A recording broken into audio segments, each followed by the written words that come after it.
Okay, well, here we go. We're episode 1 of Retro Spectacles. I'm Mitch Marzoni, and with me, as always, is Mr. Teddy Tutson. How you feeling, man? Hey, man, I'm feeling great. We got this podcast hiatus officially broken. Your boys is back at it. We may not officially be riffing in the streets of Riffopolis, but, we're ready to get them retrospects going, diving into the cultural crates. Always appreciate, first and foremost, for the first time listener, Teddy and I were some OG podcasters back when Joe Rogan was who?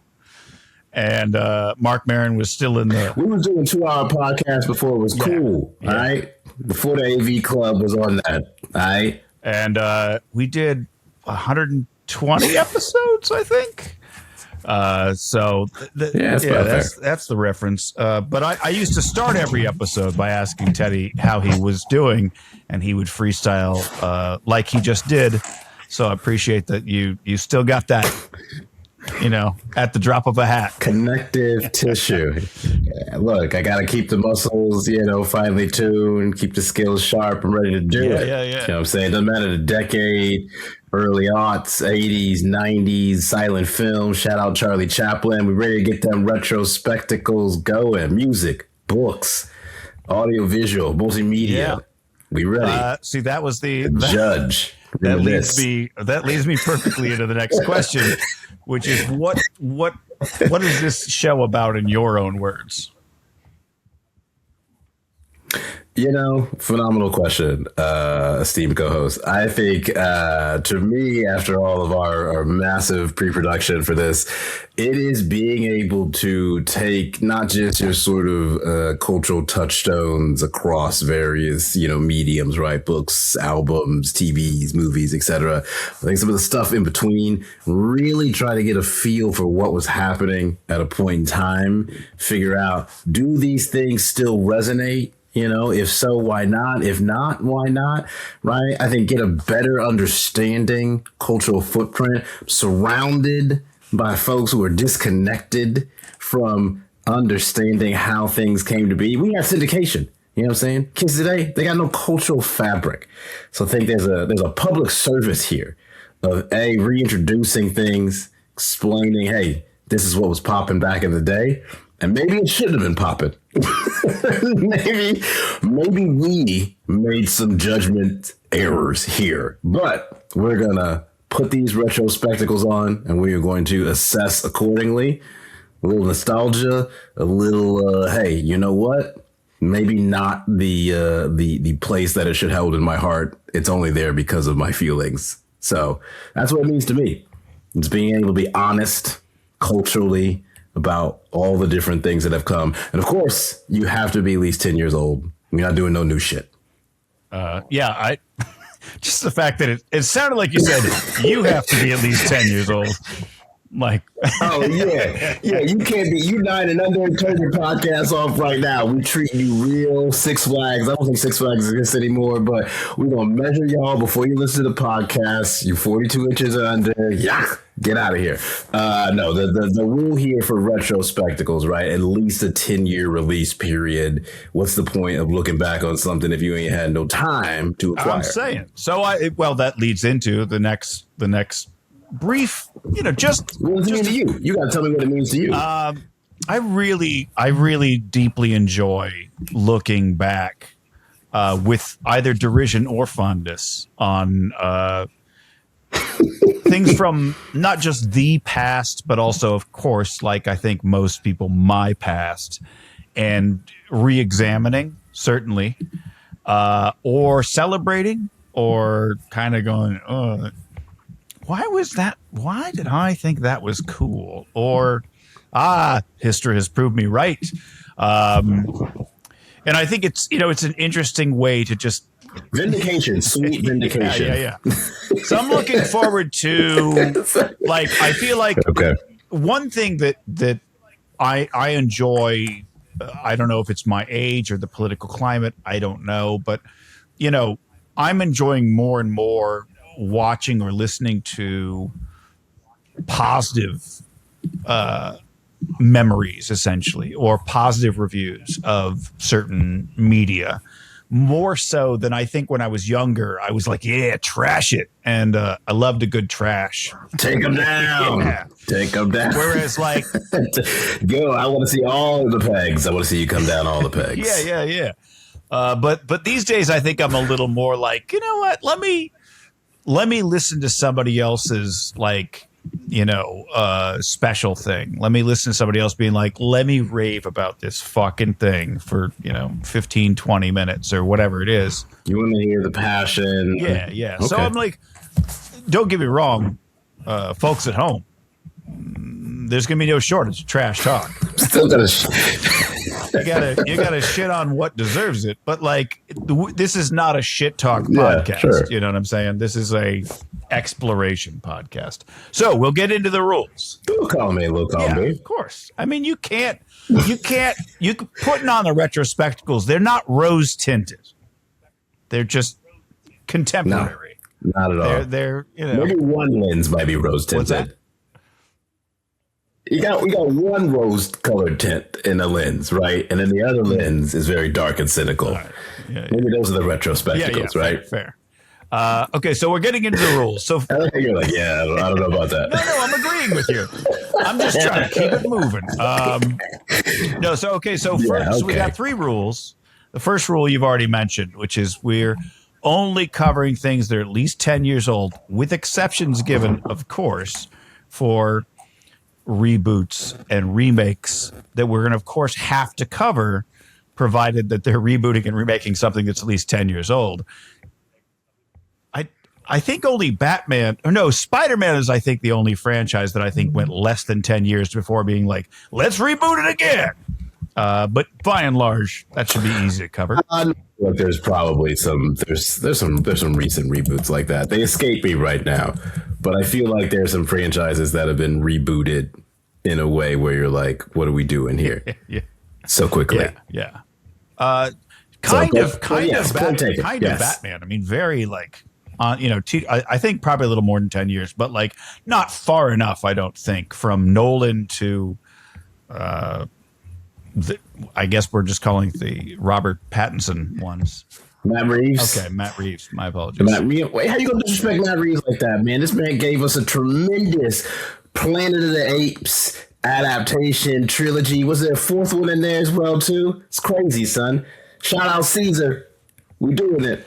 Okay. You will, audience, come to learn that Teddy Tutson is the Encyclopedia Black up in this joint on all things pop culture. I don't know how he has the time, but if you go to his place, you never will. But if you are at his place, he's got the laptop up, he's got the TV with 5,000 channels and picture, and he'll be Googling shit while YouTube is playing in the corner. And he's like, wait, check out this thing on this TV show. And you're like, that's the only way, I think, to consume that much content simultaneously. So that's rule 1. Yeah. Oh, I don't want to. I was just going to say to end that. No. I was just saying, if you want some sort of framework here, audience, just imagine the Lucius Fox, Christopher Nolan Batman, the screens. Except I don't need to type my name in when it's done because I live it every day. I can't rebuild that. Can't rebuild that apparatus. I need it to carry over. I need that. Okay, Lucius Fox non-derogatory. So second one that we agreed on is we separate the art from the artist. We can talk about the art on its own merits or otherwise without having to discuss the artist.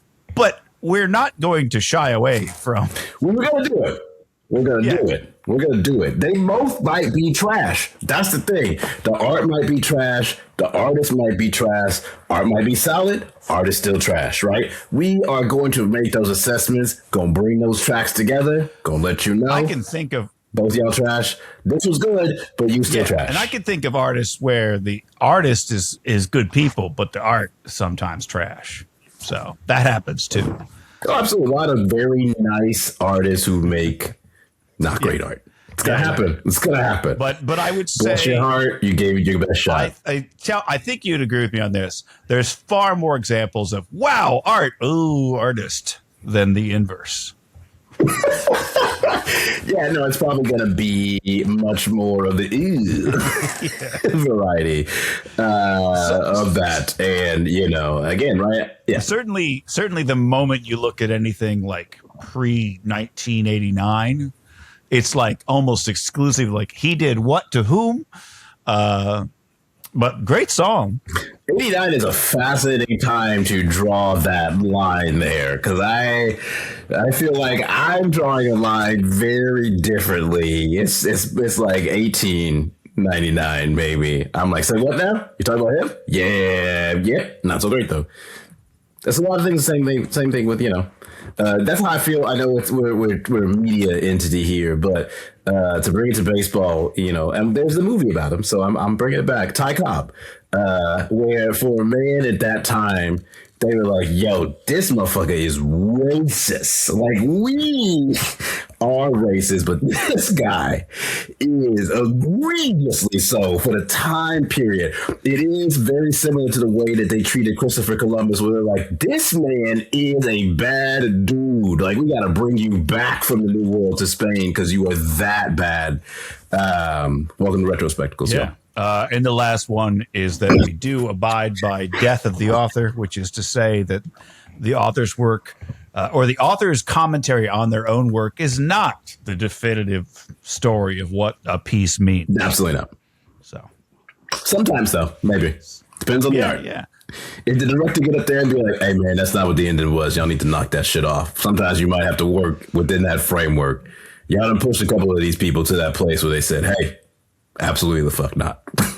I'm curious also, of course, to dive in where I don't want to spoil anything or get into a sub discussion that'd be an hour long, but there are definitely instances where an artist comes out and says, "Oh, this work meant this. It was an allegory for that," or whatever have you. Yeah. And I go, well, that's one reading.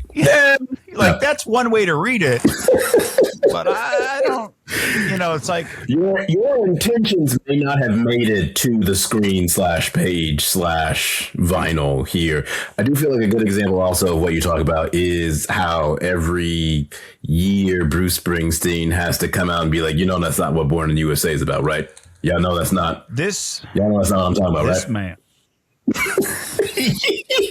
It has been a lifelong, I swear to God, hey, if the song is not about celebrating U.S. exceptionalism, don't make it such a fucking banger where the chorus is basically "fuck yeah, America," and I'll take you seriously. I mean, but look though, he's so clear from the very beginning. Look, here's the thing for me. If I was Bruce, I would be exhausted by us too. Born down in a dead man's town.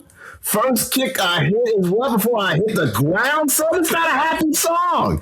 End up like a dog that been beat too much. You spend half your life just covering up. Now, in fairness, after he drops those bars, then what? We hit the anthem, son. You're like, I just forgot all that trauma, son. I just forgot. I'm saying, I forgot all the sadness, Bruce. Bruce, you hit me with some real sad shit, and then you immediately were like, forget about that. I'm saying this. The analogy for me is it's a doctor coming in and saying, "Hey, your aunt has like a week to live."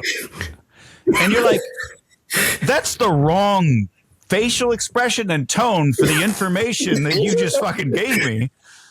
And that's my the tone seems appropriate. Yeah, I'm saying the tone. It's not necessarily happy. It's boastful, but the tone to me feels very apropos. You know when the tone match. You know when the tone match in my hometown. My hometown is a fantastic song, and the tone matches. I love that song. Born in the USA, the tone is fucking yeah, and the lyrics are like nah. Yeah, man. Sorry. I mean, look. I was trying not to get off on a rant. It's gonna happen. I will say though, you don't feel like the tone sounds like troubled Vietnam veteran returning home. You don't get that impression from Bruce in between choruses when he talking about putting the rifle in his hand. I'm saying the tone's You don't get that? No, the tone's all wrong. You don't get that, son? Don't you understand? No, you don't get that? Tone's all wrong? All right, man. The lyrics are very clear. Bruce could not be more clear. We are not. I agree. I agree that he's like, lyrically, that ain't what it's about. And I'm like, okay, fine. But also, what you're saying versus how you're saying, like, you're saying this, but you're up here. It sounds like a fucking wrong. Look, he out there talking about the gas fires at a refinery, nowhere to go. And by the way, the music video doesn't help. The music video is just a concert with him waving around the American flag in blue jeans and smiling. And like, as a kid, I was like, if I was.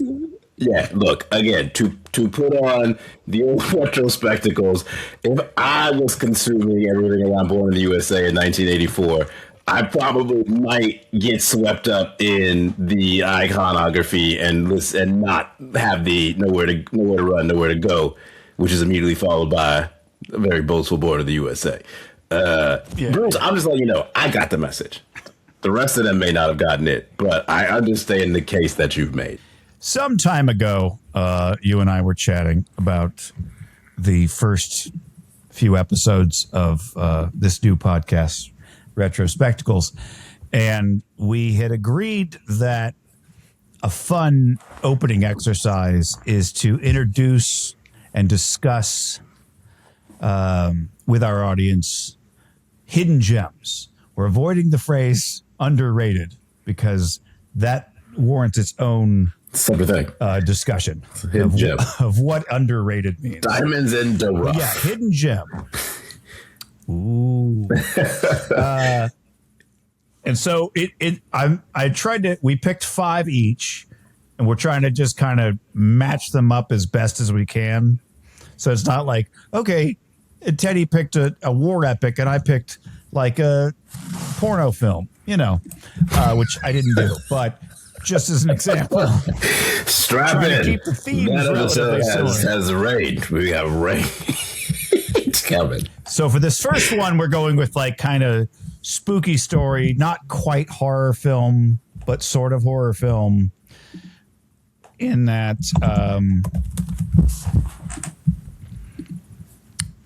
the only reason I'm avoiding saying horror film specifically is just I think when people think horror film, they think Texas Chainsaw Massacre and the like. Is that really what we think of horror? I feel like you've got a range of spectrum. These are both horror, thriller, mystery films. I don't think we can shy away from label them as horror. And now they're interest piqued.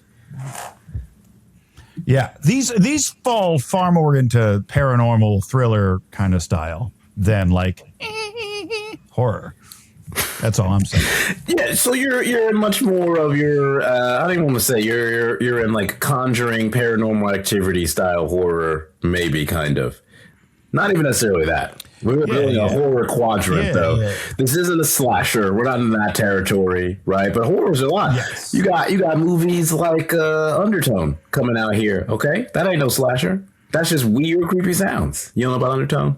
It's coming out. So is that the new A24? Yeah, that's it. That's that new A24. Yeah. Yeah, I follow them on Twitter. That will fit right in neatly with the 2 movies that we have yet to reveal that you're very interested about, but you probably maybe have guessed from the episode title that we may or may not have already created. Yeah, I was kind of thinking I might put it in the episode title. Yeah, so we don't know. So we're going to start off. So we're going to start off with Teddy's pick, the Mothman Prophecies. So my first question for you. I'll say the number of times that I watched this movie, and while I was watching this movie, I was just joking to my wife, being like, Mothman coming. It's truly very different from when I watched it when it first dropped, and I was so scared. I was driving home late at night watching it at a friend's house. When I tell you that red light freaked me the fuck out, dog, I said, Mothman coming. Okay. All right. So I have 2 opening questions, and you jump to the second one. So we'll come back to that. I'm very curious. People are going to want to hear that story. Yeah. Okay. The first one was essentially like, how did this end up on your radar? in the How first does place? how's it on our radar? I think I just saw commercials for the Mothman, and then you see some of the promotional, and it had the weird, Mothman and the red in the eyes and stuff like that. And I was like, this seems kind of spooky. Now I will say, this was back when I really didn't fuck with horror like that, so I was intrigued enough by the Mothman to go against the grain. I regretted it immensely. Uh, and now I'm out here decades later being like, hey, you see that new A24 about to be real unsettled with undertones, never listen to nothing again, no bass tests. But that was why I was like, all right, let me give a Mothman a shot. And it definitely fucked your boy up back then.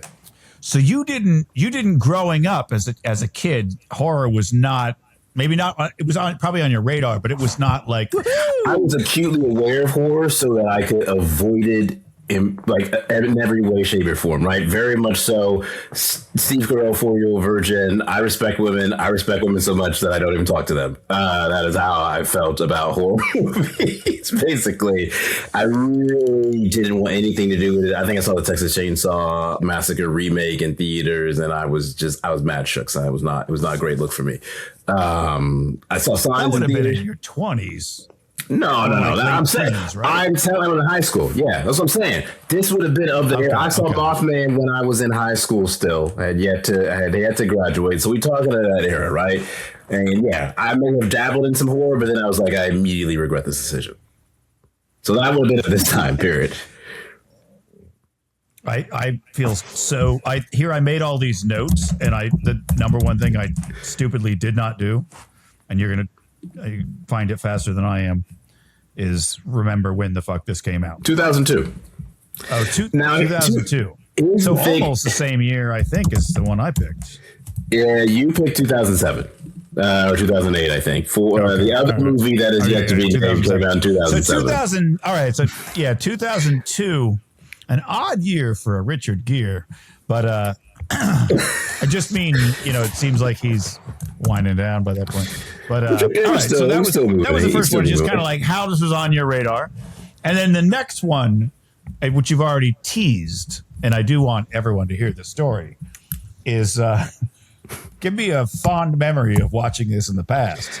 And maybe Fond is doing a lot of work there. Fond is fun too. I was hanging out at best friend in high school's crib. And I think by this point, I had moved closer to him. So it wasn't that far of a drive, right? I'd be kicking at this crib all the time. And I think we had rented the Mothman on DVD, Blockbuster, some shit like that. You know what I mean? You wasn't no streaming, huh? Shout out. You know what I'm saying? Physical media, still you own it or rent it. And man, shout out to Blockbuster runs. And so whatever it was at the crib, and it was late. I distinctly remember that because when the movie ended, it was like, well, time to drive home. I was like, nah, son, I just watched this man driving all over the fucking road with the Mothman popping up. I didn't see the world, every fucking headlight, every police siren. I got the Mothman eyes all over the place. What you mean? I just was a drive home by myself or whatever.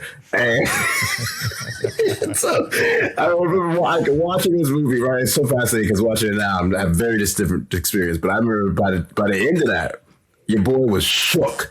I was like, I don't know if I wouldn't say, like, if you had told me, like, do you believe in the Mothman? And I'd probably be like, well, I don't not believe in the Mothman. You know what I'm saying? Where's the evidence of the Mothman not being here? Okay? Because as far as I know, every time I see two red eyes and shit, that's creepy Mothman territory. But I remember, I'm sitting at the red light, bro. And I'm just looking at the red light. And it's just, I could feel like Mothman whispering. And I was like, I gotta get the fuck out of here. Gunned it. As soon as that shit turned green. And we're talking about maybe like a 7-minute drive. Now, 7-10 minute stops. And now, was it also mildly foggy? Oh, it was cool as hell, bro. Because this probably was released. We're Houston, Texas, man. It was cool as hell. It was humid. Sure, it was a little humidity, but it was real. It wasn't foggy. It wasn't misty. If it had been, your boy might have just ran that red light for real. But I vividly remember because rare to have had a film going experience like that. And then, because I remember the other one as well too, also a horror movie, also around the same time period, it was The Ring. And I remember after I saw The Ring, and I was walking from the parking garage to the house, and I could just like feel old girl behind me, and I was like, I had to turn around, and then I got a dead sprint. Like it felt the existential dread. So it was of the period when I was fucking with horror, and then horror was respectfully fucking with me right back. All right, okay. So we're gonna get into basically the discussion of the film, of course, but right off the bat, what threw me, you know me, I love to go in blind for movies. Did you know anything about the Mothman? Did you know anything about the Mothman? I did not. I went fucking, I like going, let me just brief sidebar. You completely I blind. do not want to get into a discussion. I went, look, let me tell you this. Let me just tell you let me tell you where this has paid off. The biggest time it's ever paid off, and why it's like a religious thing for me. The biggest time that paid off was in, hold on, I got to look up the year. Oh, man. I'll take out all these pauses of me looking shit up because I don't want to. I would have you look it up. You know I can get it out. 1993. My mother, I was hanging out with a friend of mine, and my mother, it was like, I want to say it was like 10 or 11 o'clock at night. My mom knocks on the door. She goes, "Come on, we're going to see a movie." And I was like, "What?" Like it was it was a Friday night or whatever it was, Friday or Saturday. It was a weekend, but it was still like my mom doesn't stay up past like 9. And I remember it being late. Maybe it was 9, but it was later than my mom would ever normally stay up. She was like, "Come on, we're going to a movie." And I was like, "Okay." So we get in the car, and I'm like, "What movie are we going to see?" And she said, "Jurassic Park." And I was like, "What the fuck is that? Like, what are you talking about?" You hadn't heard about the Jurassic Park phenomena. This was opening weekend, mind you. Of course. So, your mom was on first bedtime. She said, to Jurassic Park. Yeah, and she's like, and I said, "Okay, what is it about?" She goes, "It's a dinosaur movie." And I tell you, I could not have been less fucking interested. I was offended. I was like, you pulled me out of like video game hang with my friend, who my friend's with us in the car. I'm like, we were having a good old time on the, I guess, Super Nintendo at that point. We were having a Super Nintendo kind of night, and you're out here like, let's go see a dinosaur movie.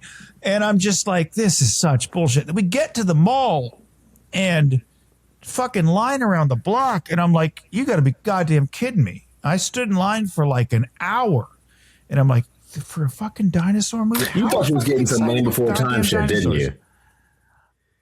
I honestly thought it was going to be like a documentary where they were like, you thought you was some natural science museum. Like I was like, because my mom, folks at home, my mom was a teacher, so anything about learning she would have been way into. So I was thinking for sure this is like an educational film. He thought she was going to the... Everybody standing in line was just like, ooh, dinosaurs on the big screen. They went through a lot of work to make those dinosaurs look realistic in this educational film. You genuinely had not seen a commercial, a Burger King promo. This is truly I saw the poster for the movie. I saw the poster for the movie when we got to the mall. And you still were like, what the fuck is this? Is just a T-Rex skeleton in a circle. Right. And that did not dissuade. Look, the promotional campaign will not fill any gaps for you. Not at all. It did not knock me off the trail of this is going to be some kind of fucking educational film. Making it seem cool, Mom. I walked out of that theater and I was like, we need to go to a fucking souvenir shop immediately.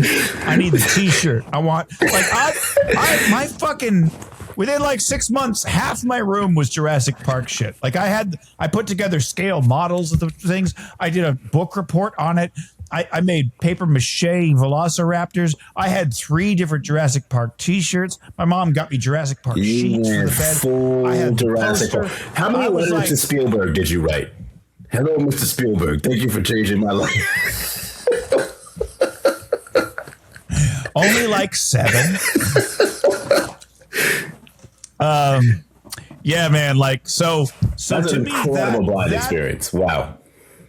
That's a payoff going in blind that I'll never get again.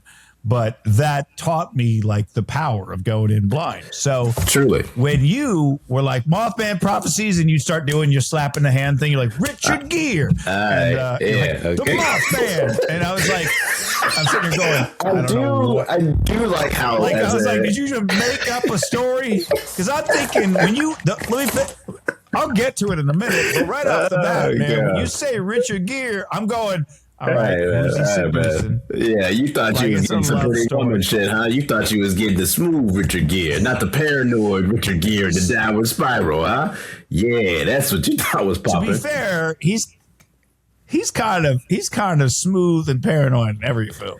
Well, this is I will say, right? It's the same time that he was doing Mothman is also the same time that he dropped Unfaithful. That movie that's like the erotic thriller with Diane Lane. That he was wilding in that movie. Richard Gere is wilding, bro. That's the Richard Gere you was expecting in Mothman, and that's not who showed up. No. No, not at all. Not at all. No. I do remember that movie. I didn't see it at the time. I saw it many years later, but I love. I can't wait to do some deep dives on some erotic thrillers. Phenomenal episode. So opening credits pop up, and immediately it says based on a true story, and I was like, Here's my thing. Actually, let me ask you your thoughts. When you see based on a true story, what is your gut reaction? Your immediate go-to reaction? My immediate reaction is, how much? Right? Now, this one is fascinating because I feel like, in the evolution of my own interaction with horror, right? When it first came in, and you're like, that's what I'm saying. Based on a true story, Mothman out here lurking. Y'all want me to go home? It's not safe in these streets. And then you find out about old boy who wrote the book, right? And then to me, what's fascinating, it is very rare you get a guy who does a book and then everybody's like, hey, what's good with your book? And then they said, hey, look, it's based on true events. And then anytime anyone asked that dude, John Keel, or I think is his name, anytime anyone asked that dude about his book, he was like, y'all should be saying inspired by true events. And that's a gigantic distinction for me. The fact that he's like, based on, a little aggressive. Inspiration? Yeah. I'm reminded the most egregious use of that phrase to me is in the movie Hostel. Oh yeah, I mean, look, it's literally they're like, hey, something gonna happen to somebody. I think it was either on the DVD where it was like in a liner note, or it was at the end of the credits where they were like, go here to learn more. And the based on was like, some people disappear in Eastern Europe. And it's like, okay. Like, it was very much like, well, there's hostels. People go missing. There's a shady guy. There's a guy out there with a scythe. He might do that. Yeah, like there's human trafficking exists. Like all of these things exist in a mosaic. Yeah, that's where you got to say inspired by true events. You know what I'm saying? And that's not even. It may have said inspired by true events. No. It dead ass says based on true events, and that's what I'm saying. In the marketing for the movie, they're like, it's true. The Mothman, it's real events. It's happening out there. Oh, I'm sorry. I was talking about Hostel. Yes. Mothman very much says for Hostel, it might have said it inspired by true events. Yeah. It might have, in my mind it said based on true events. Anyway, Mothman very much said based on a true story, and then I think it said based on the nonfiction book by John Keel. And I was like, ooh, here is homework for later. Yeah.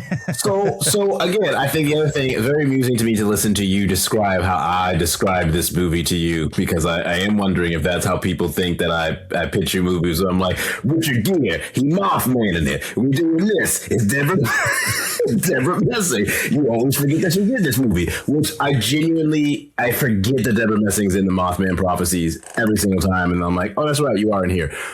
I do want to contextualize Richard Gere's 2002, right? Your boy did Unfaithful.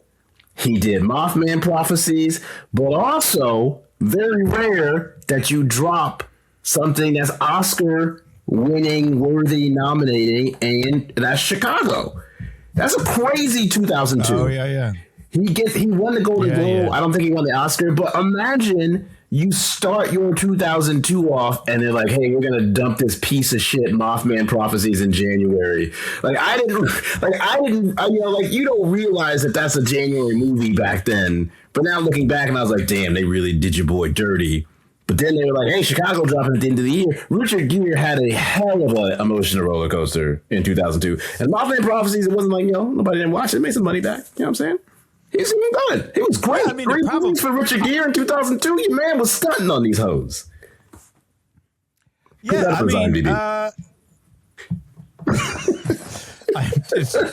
Richard Gere, 2002, stunting on these hoes. That's not a proper credit. What was this linking to? The opening minutes of the film. I'm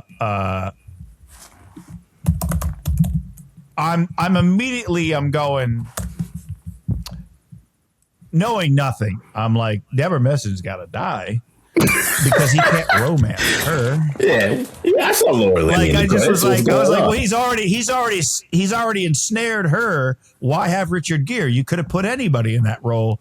So she's got to die so he can romance somebody else. And I was right about that. You called that, sure. Okay. Yeah, like the moment Laura Linney popped up, I was like, there we go. There we go. There's the one. America's Lamb. Yeah. I will say this, right? Laura Linney is fantastic.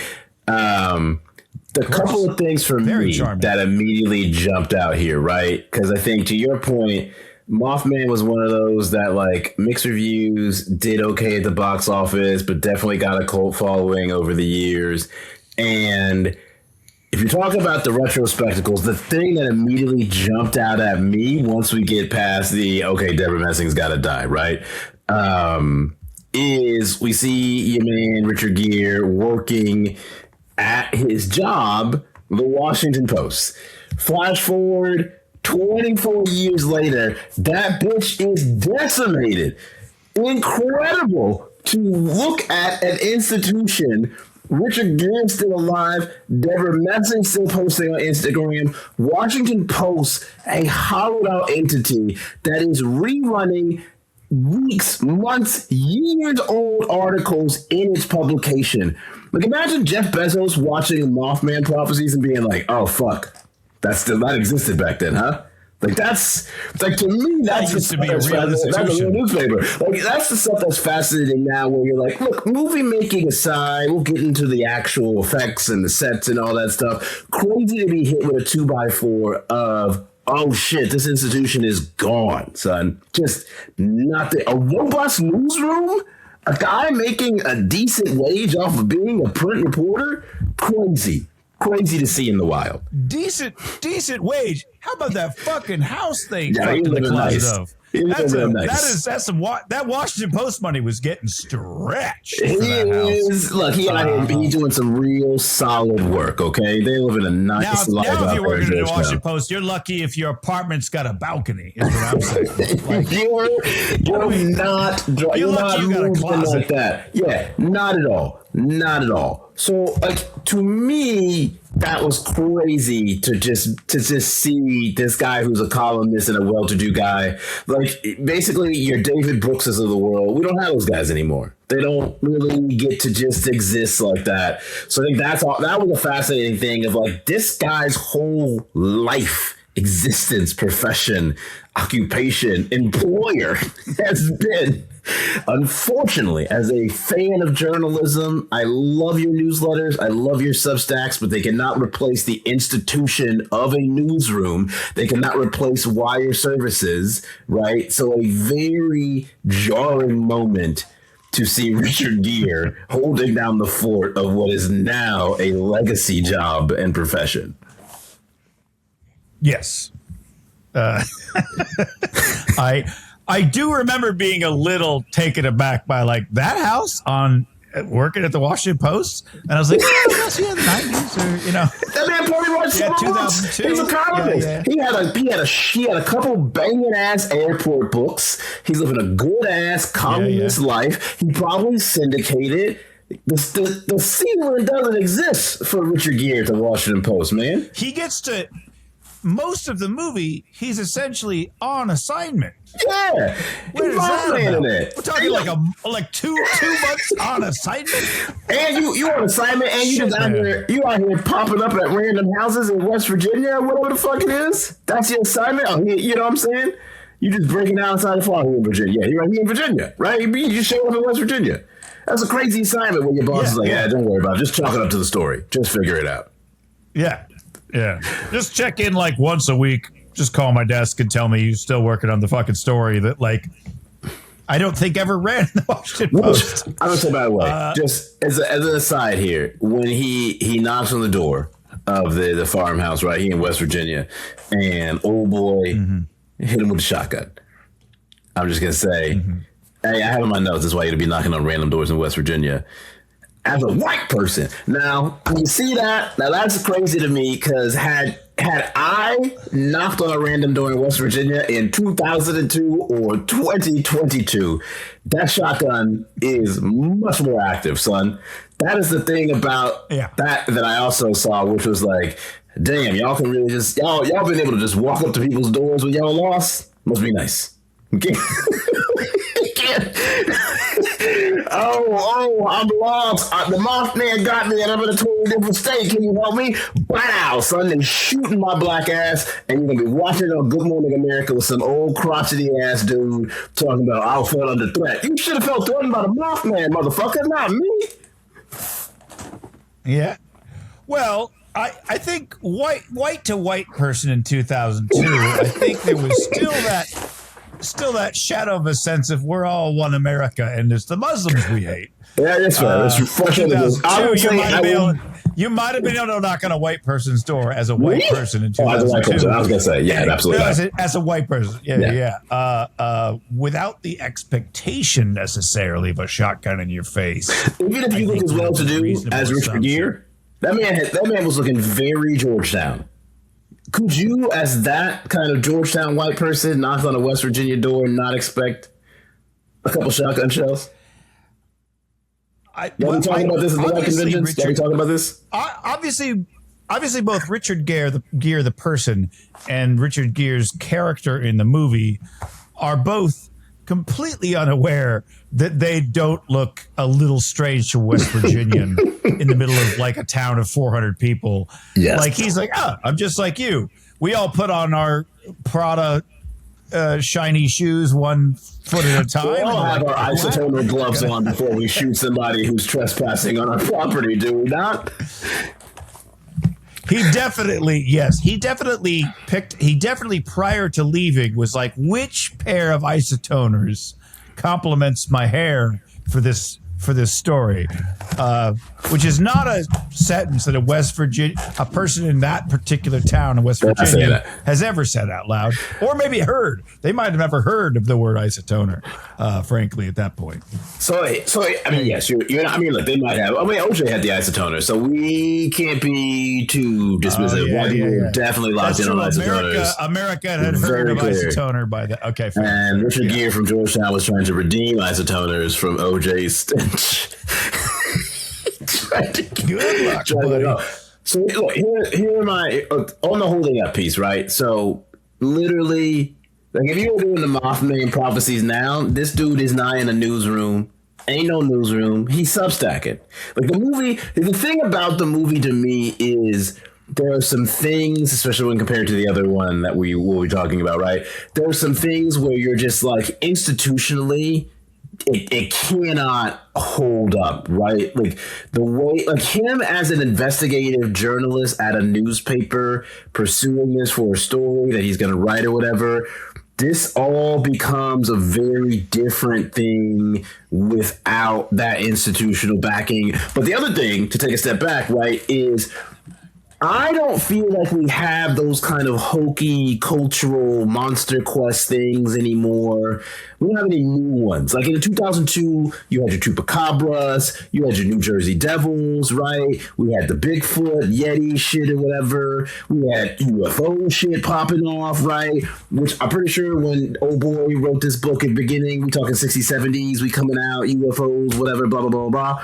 Where's the new weird shit at like that, right? Like, do we get new weird creatures anymore? You just get some random AI generated, oh, look at this Cyclops. Come on, dog. It's not a Cyclops, bro. Get this Odyssey marketing shit out of my face. I don't need to see this.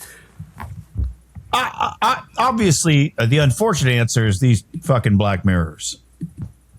That's the answer. You think that's it? We all got a 4K video camera. Everybody, more or less, asterisk.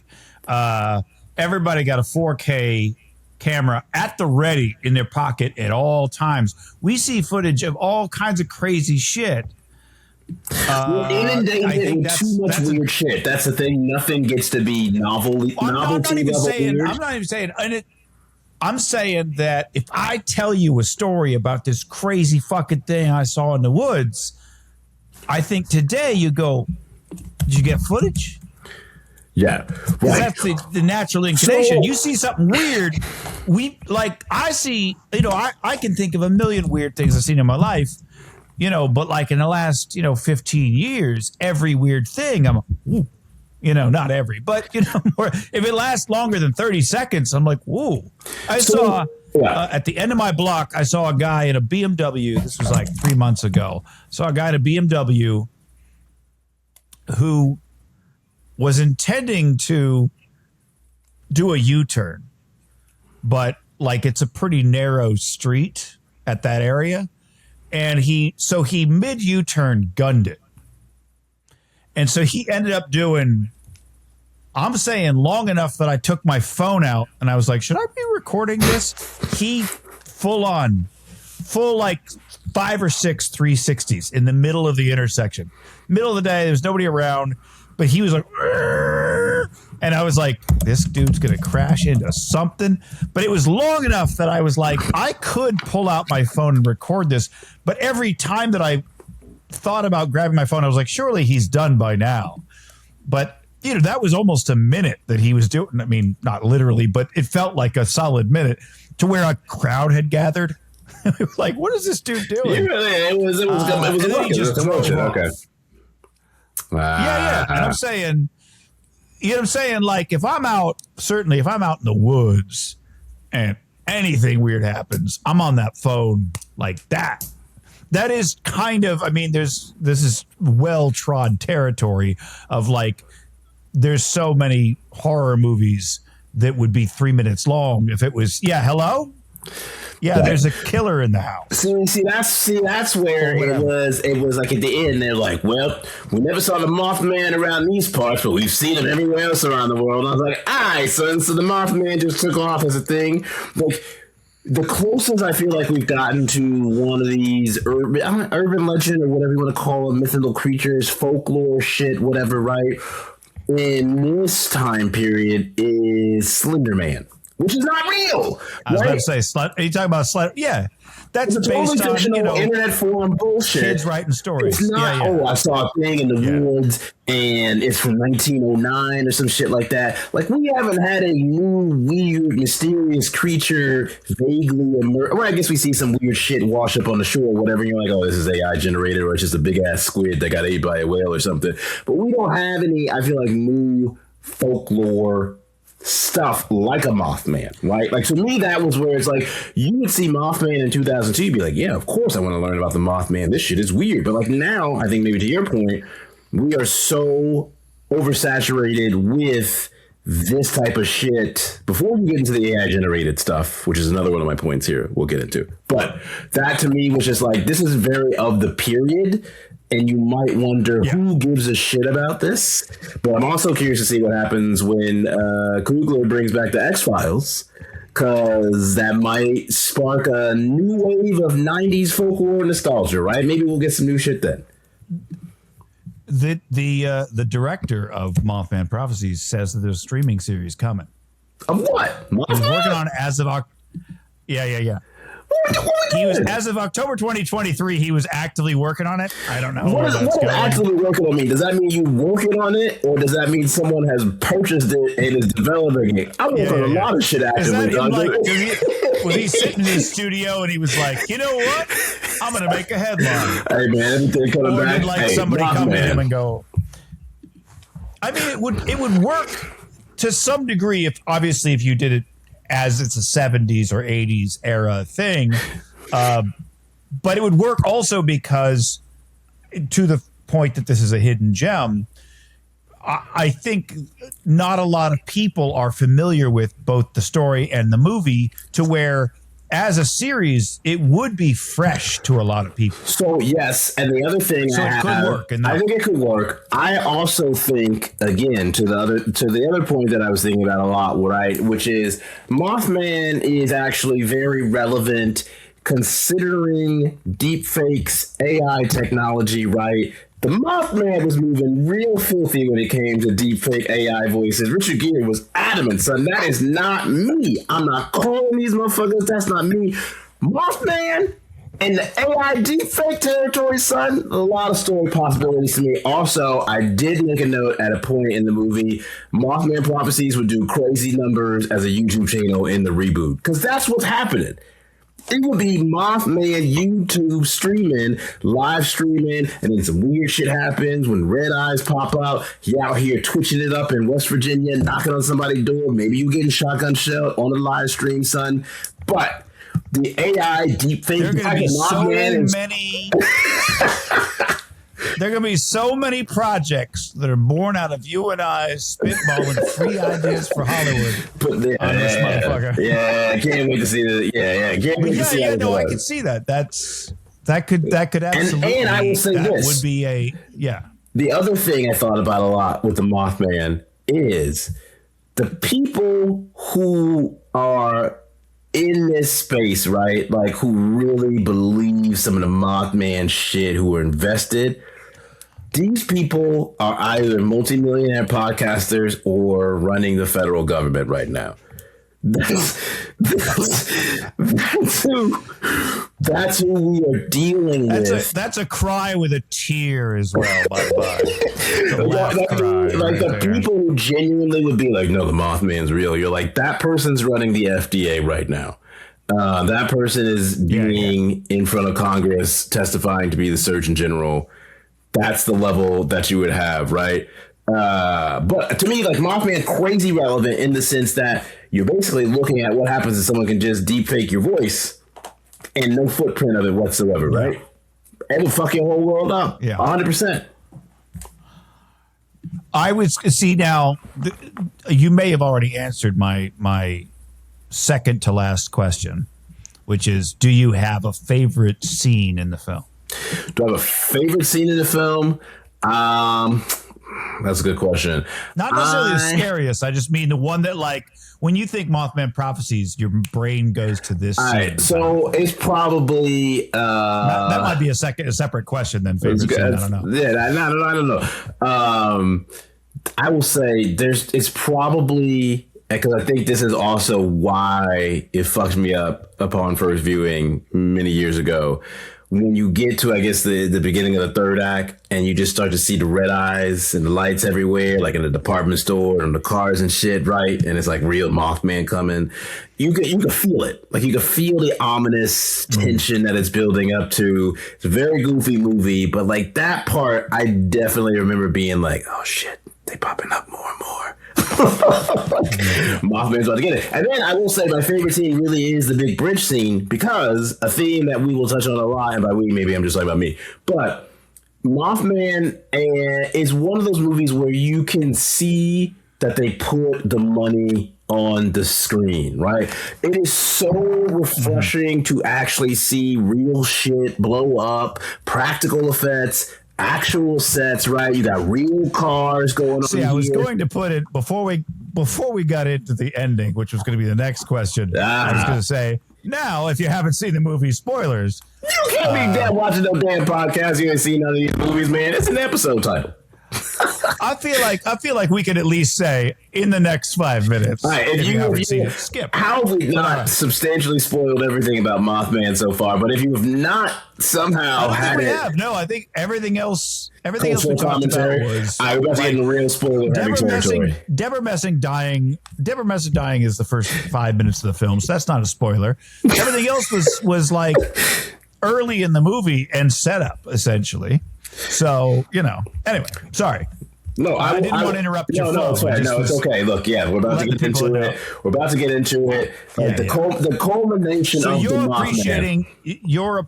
You're appreciating the absolute, flawless execution of the spectacle that is the ending, essentially, the bridge destruction. You're looking at truly, right, like watching the actual filming of that. It feels actually chaotic. It feels physical, real rocks and cars and chaos. Like all of that shit would have felt like it was totally CGI, soundstage shit. But they went to, like, I'm pretty sure they were filming some of that stuff in Pennsylvania to make it feel like it was actually there, right? Like, you were actually in Pittsburgh and Pennsylvania. Okay, fine, it's West Virginia, whatever. But it feels like that Appalachian part of the country, right? Like, so that, and then you're just looking at something now where you see movies and it's a $200 million movie and you're like, this looks cheap as hell. Graphics look cheap as hell. Explosions look lame as hell.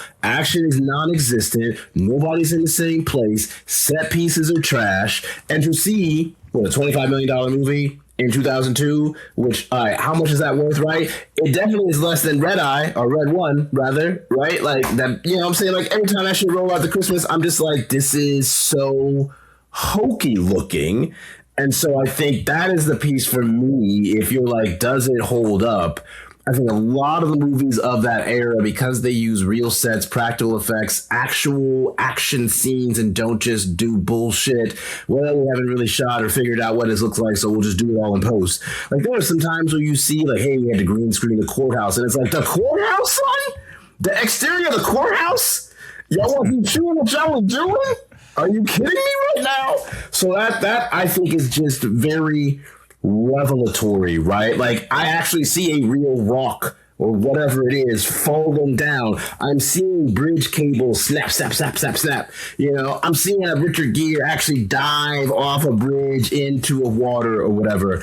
That's the shit where you're looking at these old movies and you go, oh, it feels like you spent all of this budget in an actual meaningful way and not just we just front loaded this to talent and then we tried to rush the graphics and now it just looks like a bunch of fucking bullshit ass After Effects nonsense. Yeah. That whole sequence was very good. For me, the aforementioned hotel room scene where he's late at night, he's by himself, he hasn't slept, he's fucking out of his gourd, and he has the phone call and the voice changing, and I'm just like, I'm like, that's my shit right there. That's my jam. I like I'm a big Terry Gilliam fan, and I don't think I'm the first one to say this, and I might be cribbing this from somebody else's general review of Terry Gilliam's movies, but Terry Gilliam makes a film where you go just as fucking crazy as the main character. Yeah, you feel the mania. Yeah, right. Yeah, and this one did have that element of like pulling you into. We just keep calling him Richard Gere. I know he's got a name. His name is John or some shit like that. It's John. It's like some generic ass shit like that, man. So yeah, I'm just calling this man. Public. We just call him Richard Gere, son. It's a real black thing. He's like, I was on board. Yeah. Like, I was on board. I was like, I can feel it. I'm digging on the thing. And then my last question, as we end. A, did you see that ending coming? And B, do you remember how it felt the first time you saw that? In the sense of the number, the 36, 37, which specific part of the ending? Like just everybody getting caught up in the bridge or what? Did you did you think there's going to be a big catastrophic event? Oh yeah, no, I definitely thought a lot. I hallucination? definitely thought a lot of people was gonna die for sure. Yeah, and I would say that's why the red eyes got me. Because by the time I was first voting, I was like, every time we see the red eyes, motherfuckers get clapped up around here.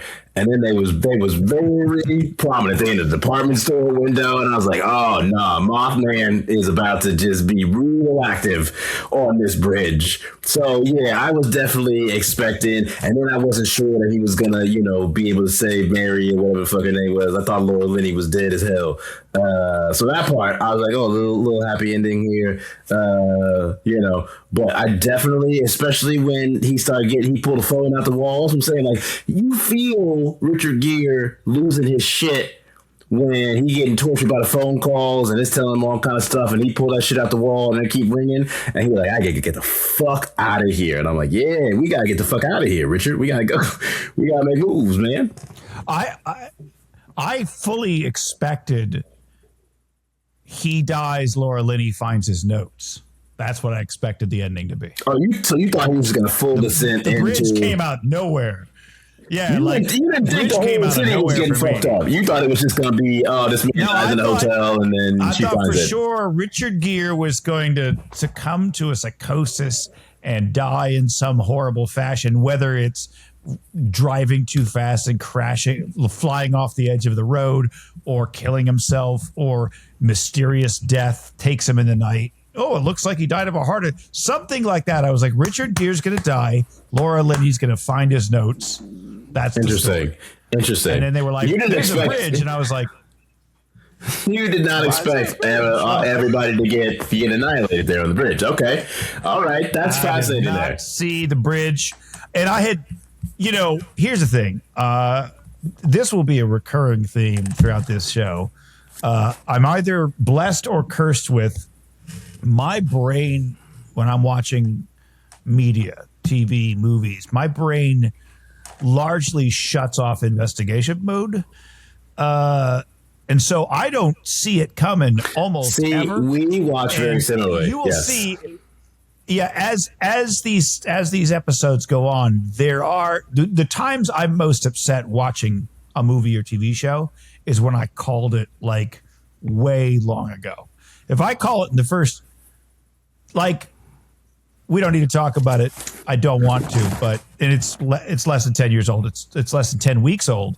That primate movie where they're like, something's wrong with Ben, and I'm going, yeah, he's an adult chimp. That's what's wrong with Ben. He's an adult chimp. I know where this fucking movie goes. There's no mystery. You can't use primate as the example, son. That's not. Like, honestly, every once in a while, I'll watch a thing. It doesn't happen often. Every once in a while, I'll watch a thing where there was a movie that I watched last summer on Amazon with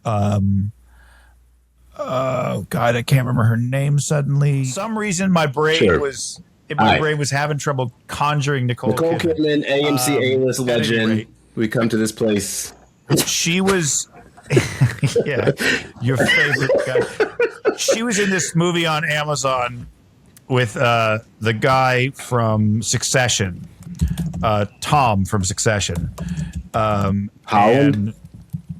Is that the one? Tom Wobsgan, I think he plays this character in Succession. I don't know. You know what I'm saying? Is this the movie Holland that you saw? Or no? She's got a ton of these movies. Is that the one? Yeah. Yeah. Okay. All right. Yeah. Yep.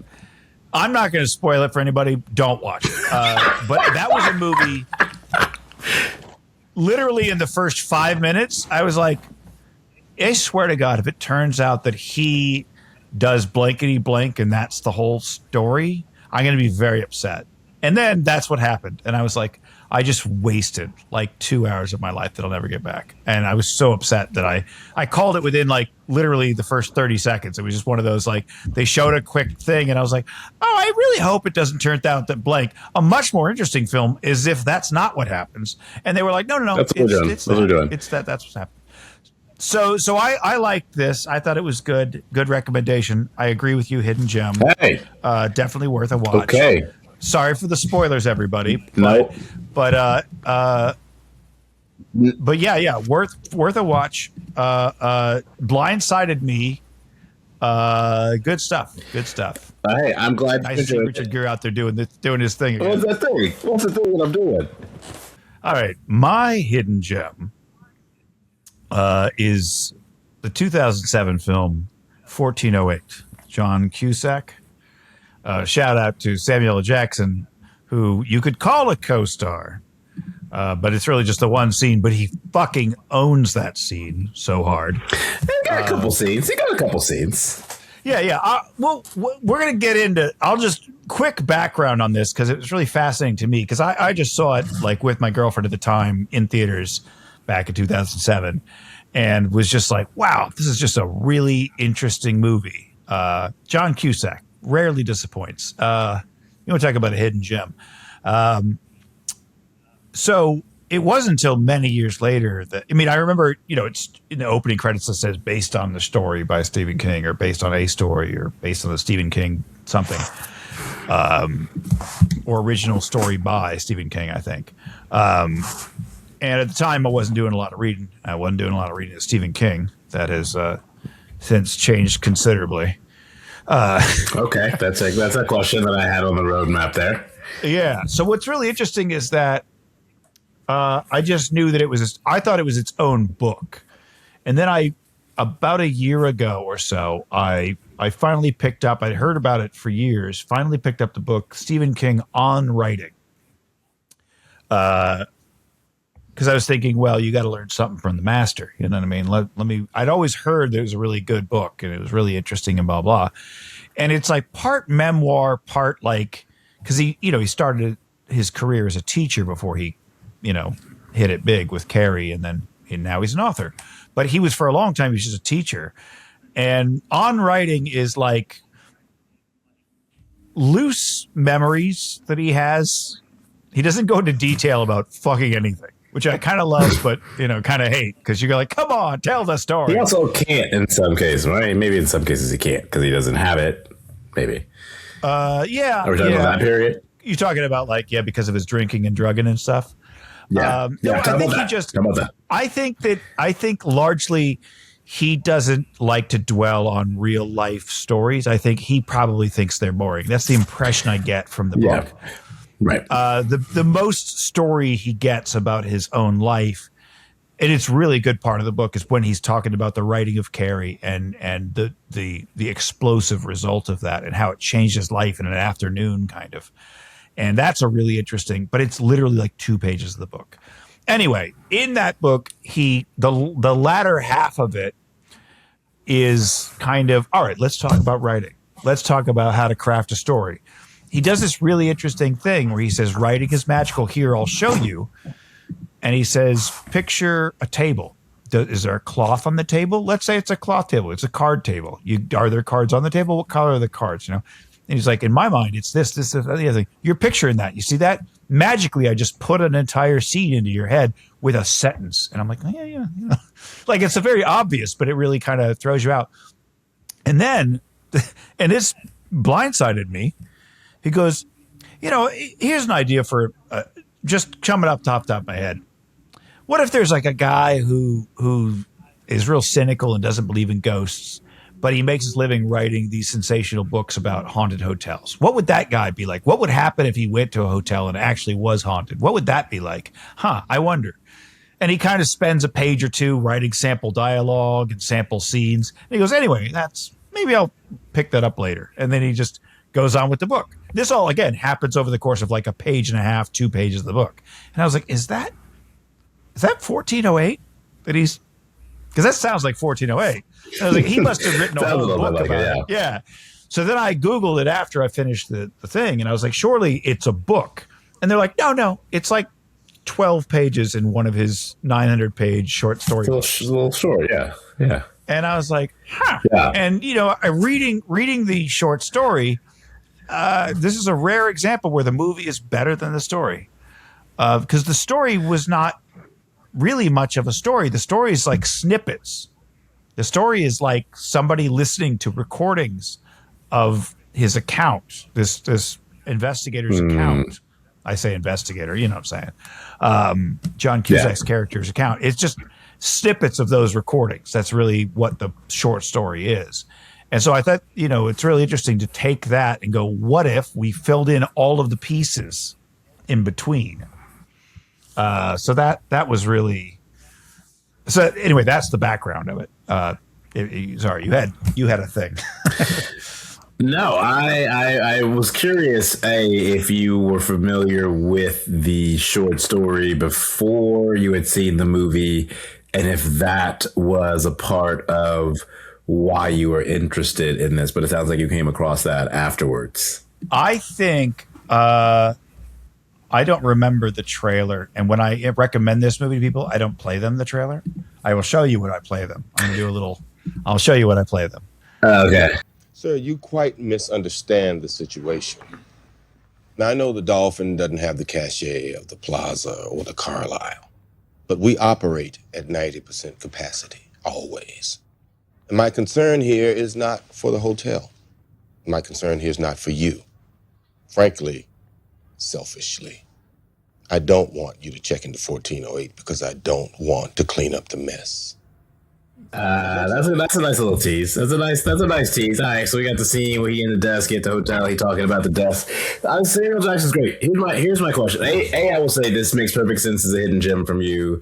Got the occults. We got a man going through, his own, personal, maybe hell. There's a lot of levels and layers to that as well. The occult is very much so prominent in this piece. I will say, I remember this being marketed, and I remember I did not see it in theaters, but I think I definitely watched it on TNT or TBS when it was just on all of the time. It was one of those movies. Mm-hmm. And I never really quite watched it. So I was like, yeah, that movie is whatever. So this was my first time that I actually sort of really took in the movie. I can very much so see why it's up your alley. I will say this. The first thing, I'm curious your thoughts. When that Weinstein executive producer credit popped up, I was like, ooh,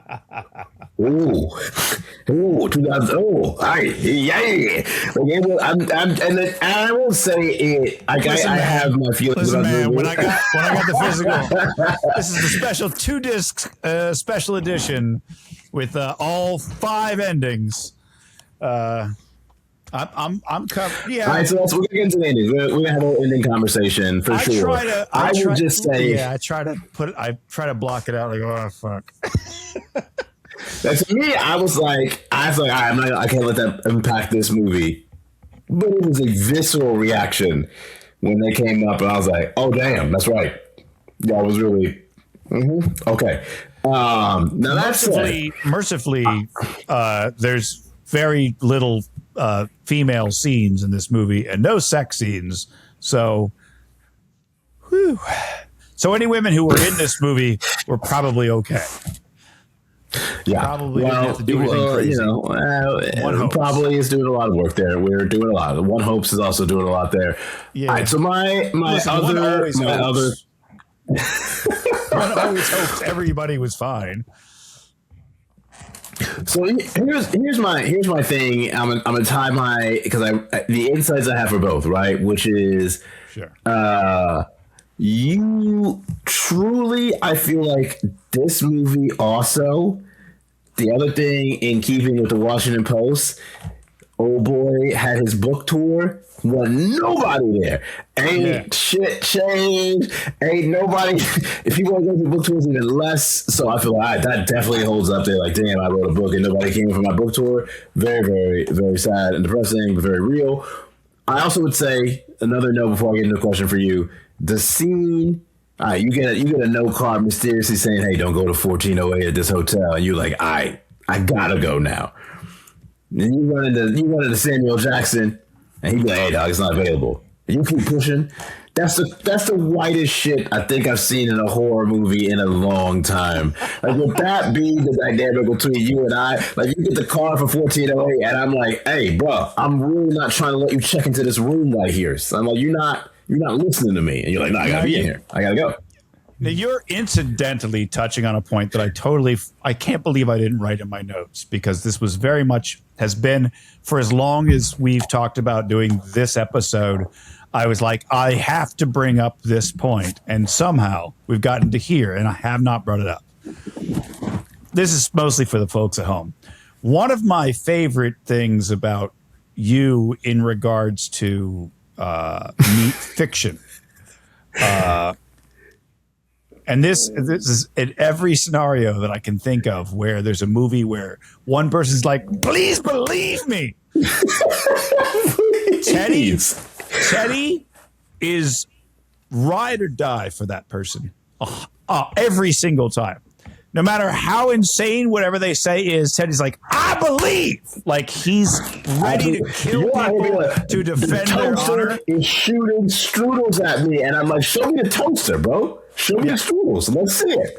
I'm not coming into this dubious. I'm saying you go with, I don't need to see the toaster. Let's take care of the toaster. I believe you without even seeing the toaster. 100%. Like, no one makes up a toaster situation. Like, that's I don't need to. You telling me the toaster's attacking you supernaturally? That's all I need to hear. Yeah, the toaster's out. I'll buy you a new toaster, fam. We get an air fryer. Fuck them toasters.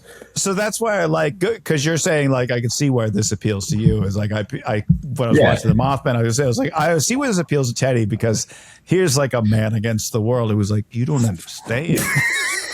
There's a motherfucking Mothman out there. It's not my voice. It's the Mothman. It's the Mothman. Yeah, I'm saying this must have caused some consternation for Teddy, who's like ready to believe at all times, to watch this man be like, no one's fucking listening to me about the goddamn Mothman. And I'm like, but that's been absolutely like we've talked about over the years, just casually, having nothing to do with this podcast. Sort of the impetus of this podcast is what we've talked about movies where it is somebody or a group of somebodies who has a theory that's wackadoo, and you're immediately not just on their side, but as an example, without any spoiler alerts because it's in the fucking title. Death of a Unicorn, where you immediately was like, Paul Rudd's an asshole because he doesn't listen to his daughter that the unicorn's magic and real. And here's the lore behind that unicorn, and she knows the whole history of it. And I'm like, well, yeah, but all she did was print a poster, and you're like, no, she knows the lore. Like, you were like ready to kill for Jenna Ortega's character. And I'm like, no, but I could see why everybody's like, hey, you look, yeah, unicorn's weird, but like all this knowledge is popping up. It's in the trunk. No, it's not the part where I think you're lying with the unicorn. It's the part about her. This girl is out here. Yes. Yeah. She out here doing research, and she's like looking at the tapestries. She out here showing you the tapestries, and you're like, hey, this girl got 18 tapestries. What the fuck we doing? How many more tapestries do y'all need? I'd be over here going like, oh, how do you know that's what the tapestry means? But you were like, no. The tapestry lays it out in black and white. It's time to make moves. The tapestry is very clear. What are y'all not getting here right now? So yes, absolutely. You put me in charge of the 1408 hotel. You're like, please don't let nobody check in. And I'm like, what the fuck is wrong with you? I'm trying to let you not get in here. Yeah, I'm saying that if you're in a horror movie, your best friend, everybody's best friend, if you're in a horror movie, is a phone call to Teddy, who's ready to pick you up and get you out of that, who believes you, has no questions except where you at. I'll be right there. It's truly Get Out style. Shout out to Lil Ralph. We did it, baby. Yeah. We the friend that believe. TSA, we out here. I'm not trying to give y'all a shout out right now, but let's fuck with the TSA. So that's why I was like, I can see Mitch is all over this right now. Yeah. Now. So I don't know. Go ahead. You go ahead with your question, because I think it might be the same question I have for you. So go ahead. No. I want to say, all right. What is the point in this movie where you go from skeptic to, all right, son, I gotta get the fuck out of here?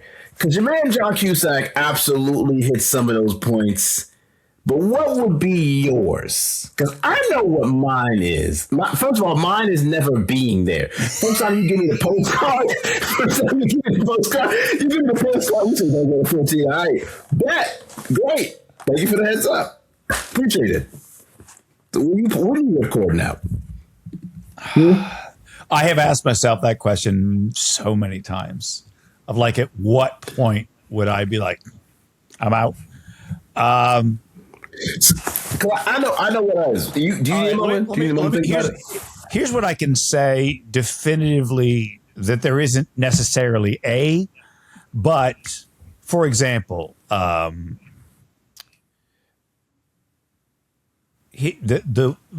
before he gets to the room, there's the woman with the black baby carriage, and the moment he turns around, she's just like nowhere to be found. Yep. My thing is like the moment I feel a little bit spooked at all, I open the door to just kind of peek around. I would be doing that constantly. Would I be checking that door and kind of completely so no like comfort? Yeah. All right. Long before he has a problem opening the door, I would be opening the door constantly.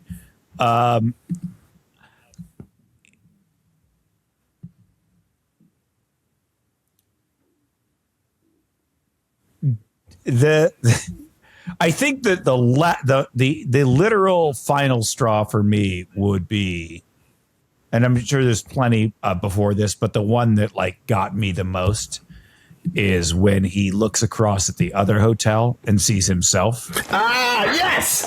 Thank you. Yeah. Okay. Yeah. And you were going to say anything else if you got a problem. The moment I start hallucinating myself across the alleyway, you don't need to do every fucking hand and finger up and down, John Cusack. You know what I'm saying? Like, well, is the left pinky? Is the right index? Hey, dog, that's you. You're doing too much synchronicity over there, okay? We gotta get the fuck up out of here. You gotta let me grab the lamp and see my face. It's too much. It's too much. The arm going up, the hand going down, the hand going up, the hand going down. Well, that's the most Caucasian shit. Well, let me get another piece of evidence. It's too much evidence. We have a preponderance of evidence, John Cusack. It's time to check out the hotel. I'm also gonna say, same time period, right? Old boy just got his hand crushed because he was mad casual in the window. Okay, which is another thing. You got your digits out there, real willy-nilly. I personally would not, several minutes later, stick my head out the same fucking window after it just crushed my hands. You know what I'm saying? That's where I was like, you too skeptical, bro. Like, you gotta be a little less skeptical. I would not open a window above the 5th floor anywhere in the world. Anywhere in the world, you just say, hey, those windows stay fucking shut. If somebody's like, we got to air this place out, I'm like, open the front door. You want to air it out? Open the front door. You crushed my hand. You crushed my hand. Window. No, open the window. Here's where I'll give him some grace. Here's where I'll give him some grace. He went to the sink. He tried to wash his hands or whatever, and the hot water shot off. That's an old ass hotel. Things happen. You may not know which way the knob is. Like, I can't put that on the ghost. You know what I'm saying? That might be me. And hotel water is instantly scalding hot for sure. All right. So, like, you know, you might turn the wrong way, but it popped off. All right. But flip side of that is, did I hallucinate myself slamming my face into the medicine cabinet? Because that don't feel great. Whatever that is, we gotta get the fuck up out of here. By the way, the fuck up out of here. Not for nothing, but the only two people that made any sense in the film were both black. It was like Black America was trying to warn John Cusack, right? Check out Samuel Jackson. You talking about the maintenance maze over there? Like, I ain't going in there. When he's like, hey, the AC's off, and he's like, yeah, any idiot can fix that fucking thing. I ain't going in there. And he's like, it's right over here. He goes, I know where it is. I ain't stepping foot in his room. Yeah, just pull up the thing and tap the mercury. And he's like, it works. Great. And he's like, I'm fucking, before you finish a sentence, I'm back on the elevator. You can suck my dick. There's a through line between working class black folks in movies. It's not even horror movies, because that dude instantly went right up there with one of my favorite of those lines, which is the black dude from The Dark Knight Rises when Bane's pulling the Wall Street heist, and he's like, "Oh, our money's in there," and the old black security guy's like, "Mine's in my mattress." it's so deaf from fucking Chris Nolan of all people to have this fucking guy doing like, hey, that shit under my mattress. I don't know what you talking about, big dog. Hey, what's in there? I'm like, that's a guy. I don't want to hear what the fuck you say. He understands the work. This man understands the proletariat better than any of you fucking guys out there on the ramparts. But that fucking working class black dude who like, yeah, I know what shit is. I'm like, yeah, absolutely. He's like, I can fix that thing. Which, by the by, shout out to whomever. Shout out to probably literally a black maintenance worker in a real hotel. That trick has saved me. That's a real thing. I was in a hotel where the fucking thing went, and I popped the cover off, and I went flick on the mercury, and shit popped on, and I was like, son of a bitch. It's great. If you ever stay in like a shit-ass hotel and that's happening, I'm telling you, that trick works. Just snap the fucking mercury. Shout out to the probable, maybe hypothetical black person in Mitch's life that's not me that helped you out.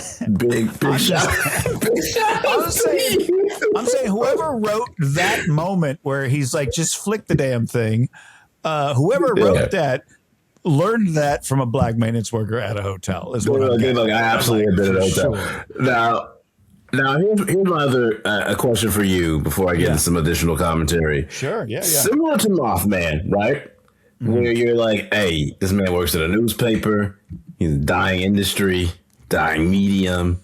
Very sad to see.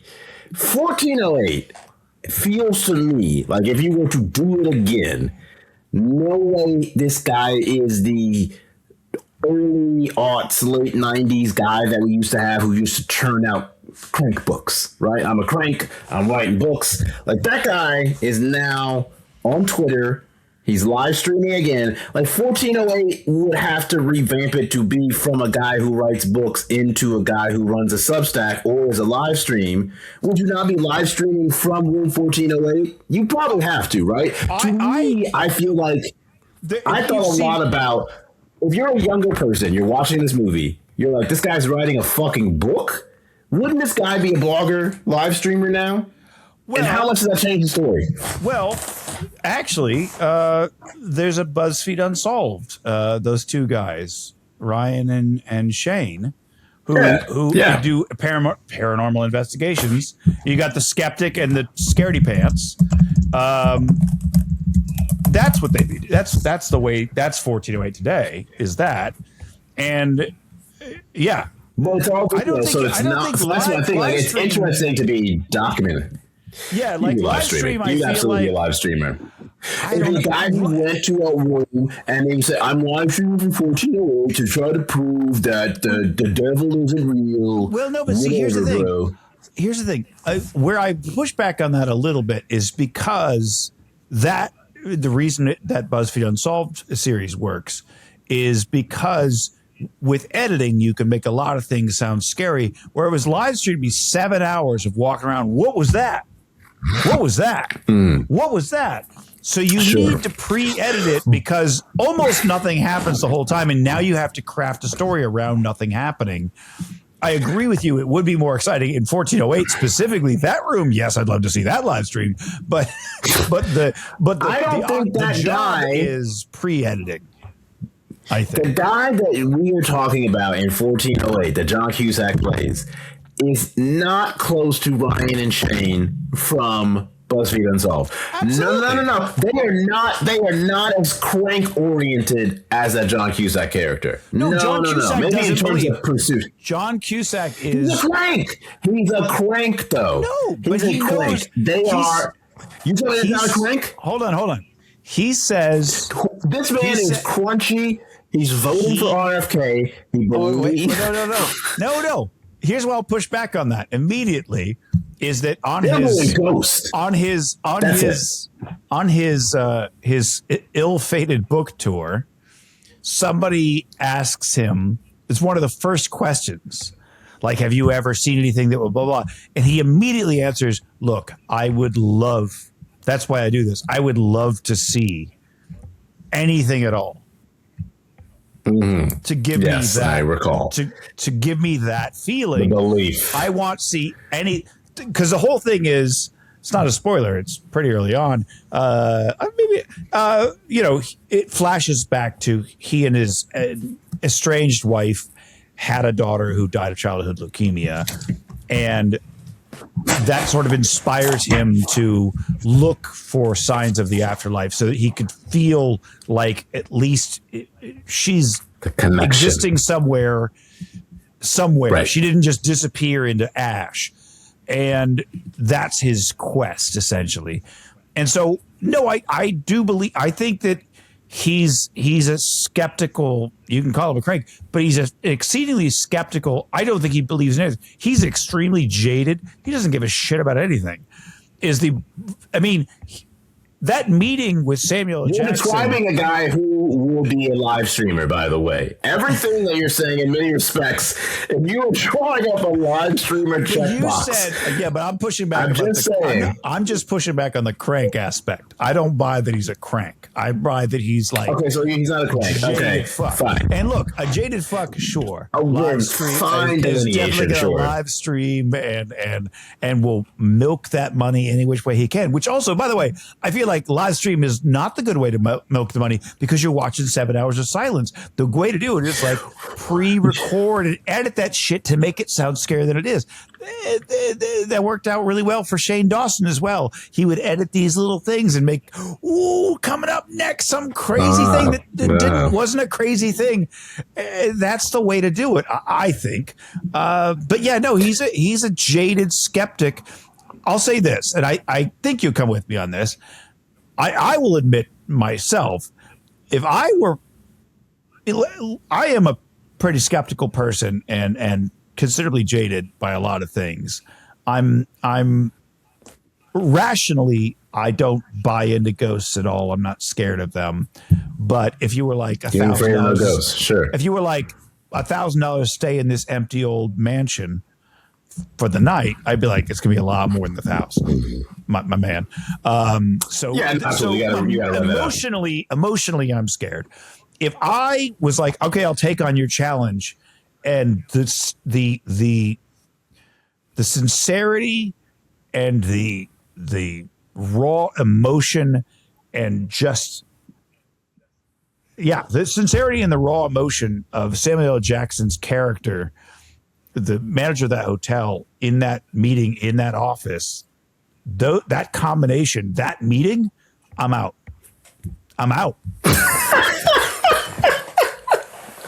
Because I'm like, this dude, because he's like, I could put you in the next room over. It looks exactly the same. Okay. Literally everything is the same. Your readers won't know or give a shit. Here's like this $12,000 bottle of scotch. Here's all of the notes that no one's ever seen before. I'm comping your stay. I'm doing everything I can. And in the speech, he goes, frankly, I'm not concerned about you. I'm not concerned about the hotel. I'm not concerned about reputation. I don't want the fucking mess. I'm out. All right. You sold me. Get me the room next door. I take the room next door 100 times. So you're gonna lie. You're gonna lie to your fans. Yes, I stayed in that room. To be fair, that's what he. All of his books are lies to his fans. All of his books lie to his fans. Like, ooh, I felt a spooky thing here, and there was a ooh. And even on that book tour, when he's talking to the people and he's answering questions, he's like, "Oh, if you go to such and such," and he goes, "It's thick. You can feel it's thick in the air." Like he's teasing them with like, "Ooh, it's spooky." It's like, no, he's a grifter, and he's getting kickbacks from the hotels to write these stories and whatever. And you're telling me this guy isn't on Rumble or some similar platform? Here's the thing where I will say, right, when he has the tape recorder scene and he's going through the room, that is some stuff that maybe could be edited, but also would just be a guy walking through his room now in a live stream being like, what do we think, chat? What do you think, chat? Did I put my face into the medicine cabinet? Was that me? Am I hallucinating? Like, that is the other side of 1408 that I'm seeing. Whoa, this is crazy, guys. I'm losing my mind here. Right, but is he even broadcasting? Is the signal going out? He doesn't know. I don't know. I don't know. We're getting way into the weeds. I don't know. In my mind, I'm going no, because you ruin the illusion if you do it live. And that industry, that career relies on sustaining the illusion for his career. Fair enough. If you ruin that illusion, you've ruined your career. You can do one live stream, but the moment a ghost doesn't pop out of the fucking cupboard and stab you with a knife, what do you got? You know, I love watching those BuzzFeed Unsolved shows. I love their stupid investigations. You're not watching a live stream paranormal. I love laughing at it. I can't remember which one's which, Ryan or Shane. The one who really believes, and he uses that frequency switcher where it plays 1/5 of a second of each radio channel over across 1,000 radio channels, and he goes, "Do you hear that?" And it's like, that's. I wish you knew how radio signals work. I wish you'd take an afternoon course in how radio signals work, my friend, because no, it doesn't literally do, and it's just flipping radio channels, and you can string together anything you want from 1,000/5 of a second, strung over 30 seconds. So I'm saying, but the presentation of that works. It buys you in. That's what I'm getting.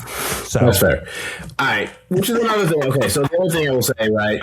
Yeah. Similar. I'm glad we had that conversation. I love that. No, and the other thing, it looks great for a movie. Same thing in the Mothman. It's this is another $25 million movie.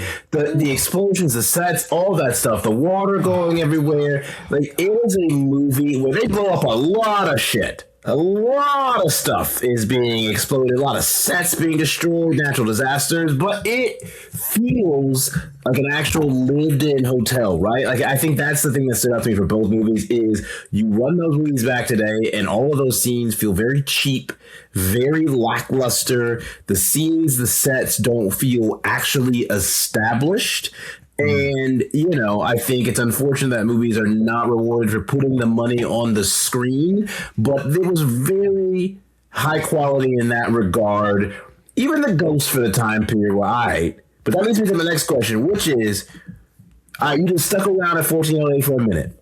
You got your hand crush, you hallucinated your head, you just see the old boy across the alley, that's you. How many times really watching that alarm clock reset itself? Yeah, right. Where you're like, are you this we gotta get out of here. The part where all the ghosts just started to kill themselves. Are you just gonna stand there and watch all the ghosts kill themselves like that? Like, personally, a ghost killing themselves would fuck me up because I'm like, what are you even doing right now? Like, y'all can't do this. You giving it a go. Like, that's depressing as hell to watch a ghost be like, I'm trying again to get out of ghostum. Okay. I'm gonna go a little too serious here. Okay. And I will try. And in the past, I haven't talked about this story in probably close to 20 years now. But it used to be whenever I would tell stories from this time in my life and tell about these stories, my eyes would inadvertently water. So I apologize if that happens here. It's not crying. It's just a weird, my eyes water thinking about it. Okay. For a year. Sounds crime adjacent, but we'll go. From 1999, summer of 1999 to summer of 2000, I lived in Seattle. And I lived in a 3-story gray house in a pastel neighborhood. And I lived in the attic of that house. And the door to my room was, being it was an attic, didn't have like a doorknob or a lock or anything. So I went to Home Depot and I got a little hook and latch thing. And the wind in Seattle, I'd never heard wind whistle. I'm from Phoenix. I came from Phoenix to Seattle. The wind would whistle through the attic and through my door. And like in horror movies where they go spooky noises, people go, oh, people, it's just a wind. And I'm like, what wind sounds like that? Go to Seattle. The wind sounds like that. And it would pop the lock off the door and my door would... And then I had this closet, like this kind of walk-in closet. But again, I lived in the attic, so the ceiling was like this. So I couldn't stand up in my room. I had to walk all hunchback. But there was like a closet that was like a storage area. And I just took the door off the closet to use as my desk, not realizing that as I slept every night, I'm staring into a black hole of abyss.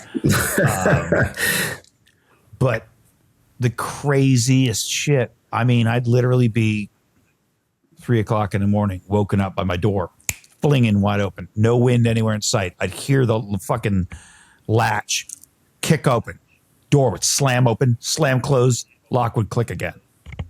Like literally watch that happen. And I was like, okay, I don't love this. I don't know how old this fucking house was. It had a basement and an attic. So it was like an old ass fucking house, man. I remember distinctly one night that was happening a few times where the lock would punk and then the door would fly open and close and the thing.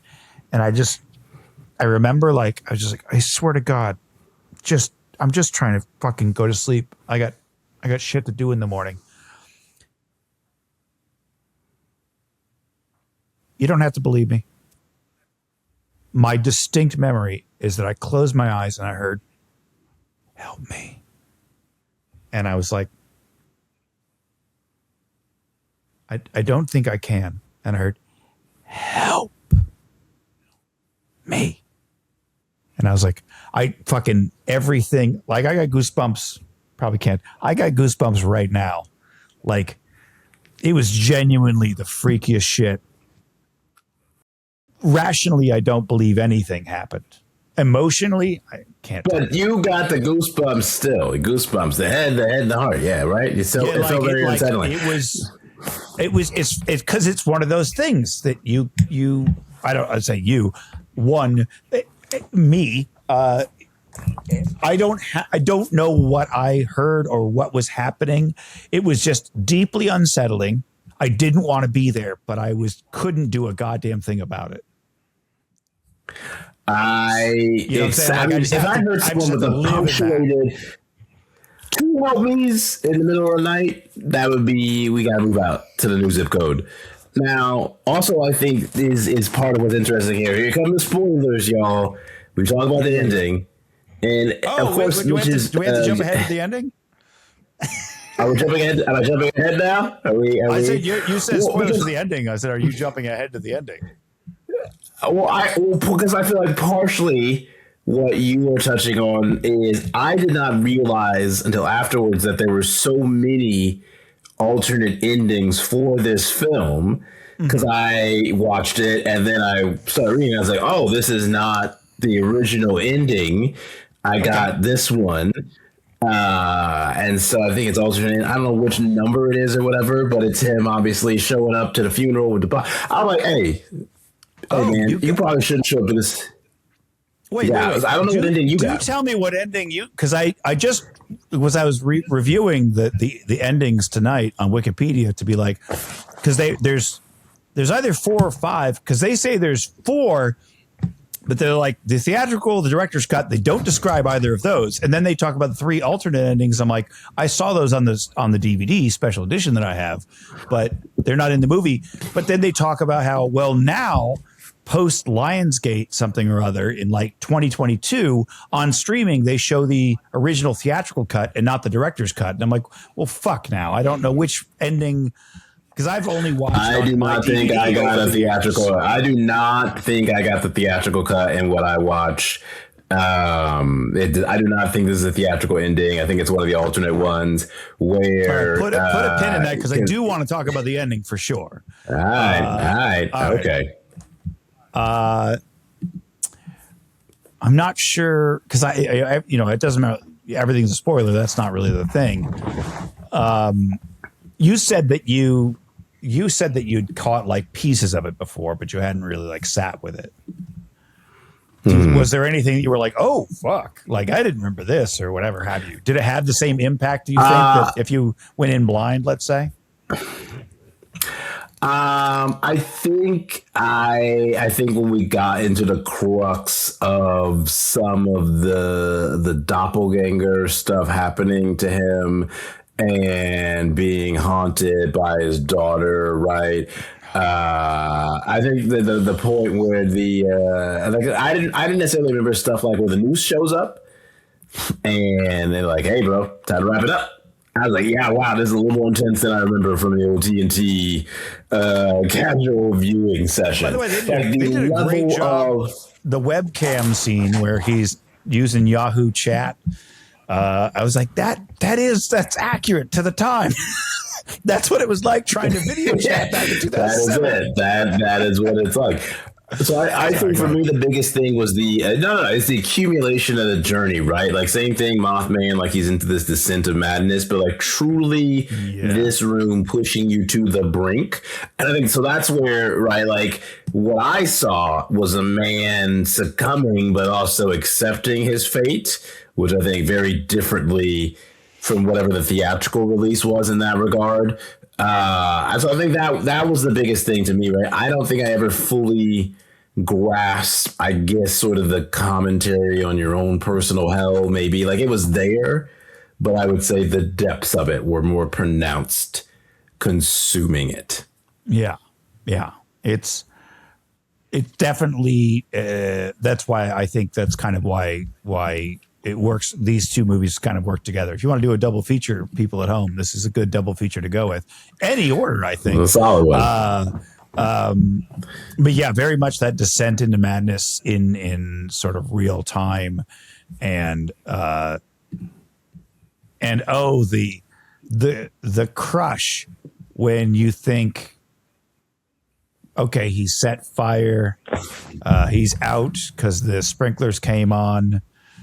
And then he washes up on the beach and he's like, okay, it was all a dream. I'm going to go get my mail. No, you're not. and he's back in the fucking room and he's like, God damn it. I can't get out. So now we have to, this is the spoilers part. We have to get into the ending parentheses, endings. Do you remember how was there a scene where he's in an apartment with his estranged wife again and they're going through boxes of things? Nope. Fuck. That's such a better ending. So you saw that is what. So you saw they go to he dies in the room. Yep. Oh, fuck. That's the worst of the endings. Yeah. Samuel L. Jackson brings the box. Yeah. To the funeral. Yeah. And he's like, I really think you ought to. Yeah. And then he sees so that's John what Cusack. Like, you see the thing in the backseat or whatever. That's why I'm like, so like, I think the other ending maybe, I'll try and check it out. But to me, I'm like, hey, man, I understand you was real Mr. 1408 trying to hold down the flag, but you probably should approach old boy's widow at the funeral. She don't know nothing about you, man. Like, you just walking up on this lady. She at the funeral, dog. Like, it's the day she's burying her husband. She not trying to hear no tape recorder bullshit. And so, like, I thought the ending was kind of whatever, where he pop up as a ghost and he's smoking his little cigarette and then his daughter come in and he's like, all right, man, like, what are we doing here? Let me tell you the real ending. Let me tell you the real shit. The real shit. Real shit was this. Satisfied. Yeah. The real shit was this. He burns the hotel. He Molotov cocktails the hotel. It fucking blows up. It's all burning to shit. He finally smokes his cigarette. His estranged wife shows up, sees the hotel room blow out, at the backdraft, if you will. They go to Samuel L. Jackson.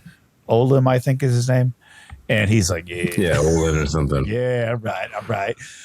He's real proud of it. And then it cuts to John Cusack waking up in the hospital. And the estranged wife was there. And she's like, what the fuck were you doing in New York? What were you doing in the hotel room? Blah, blah. And he's just like, am I out? Am I still there? Like, he's still kind of hallucinating and shit.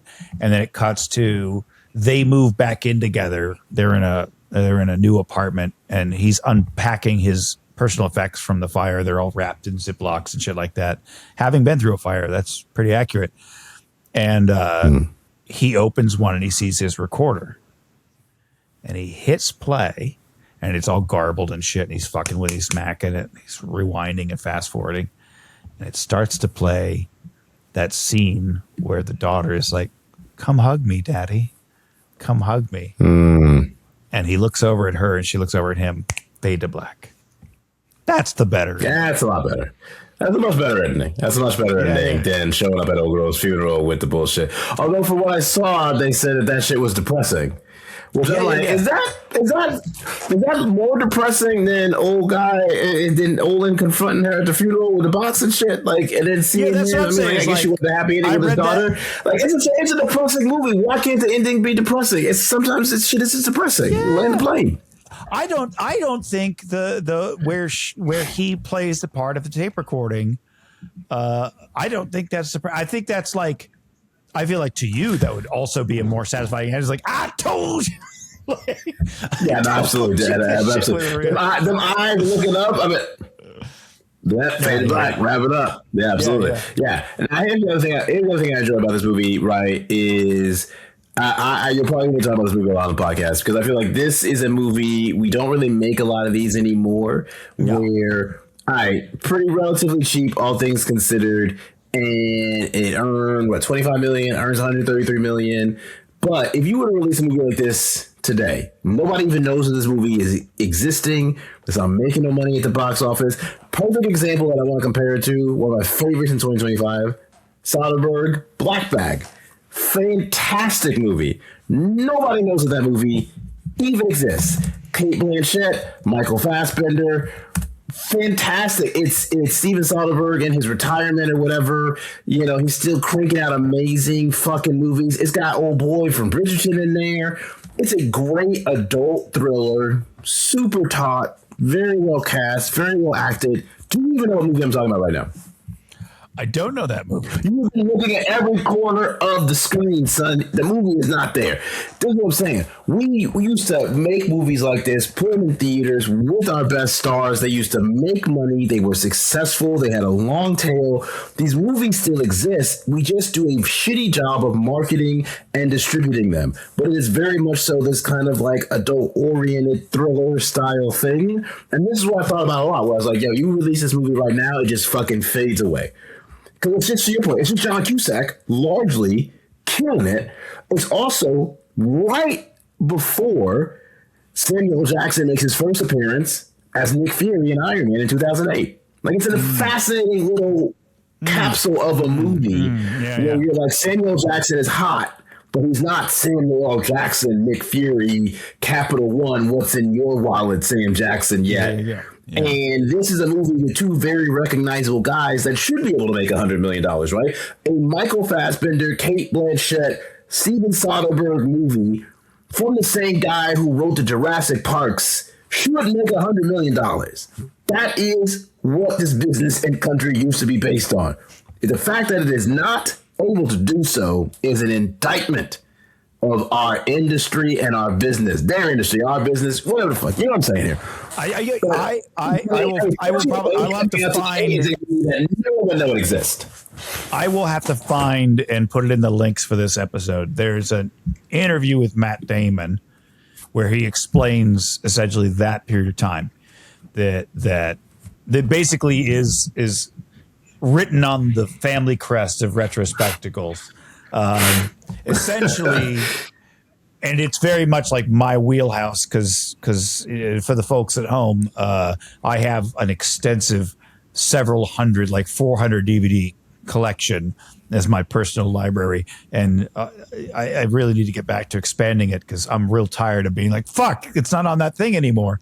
But he said there was a period from about 1998 to about 2012, I think it was, where you could do a fucking let's give it a shot movie.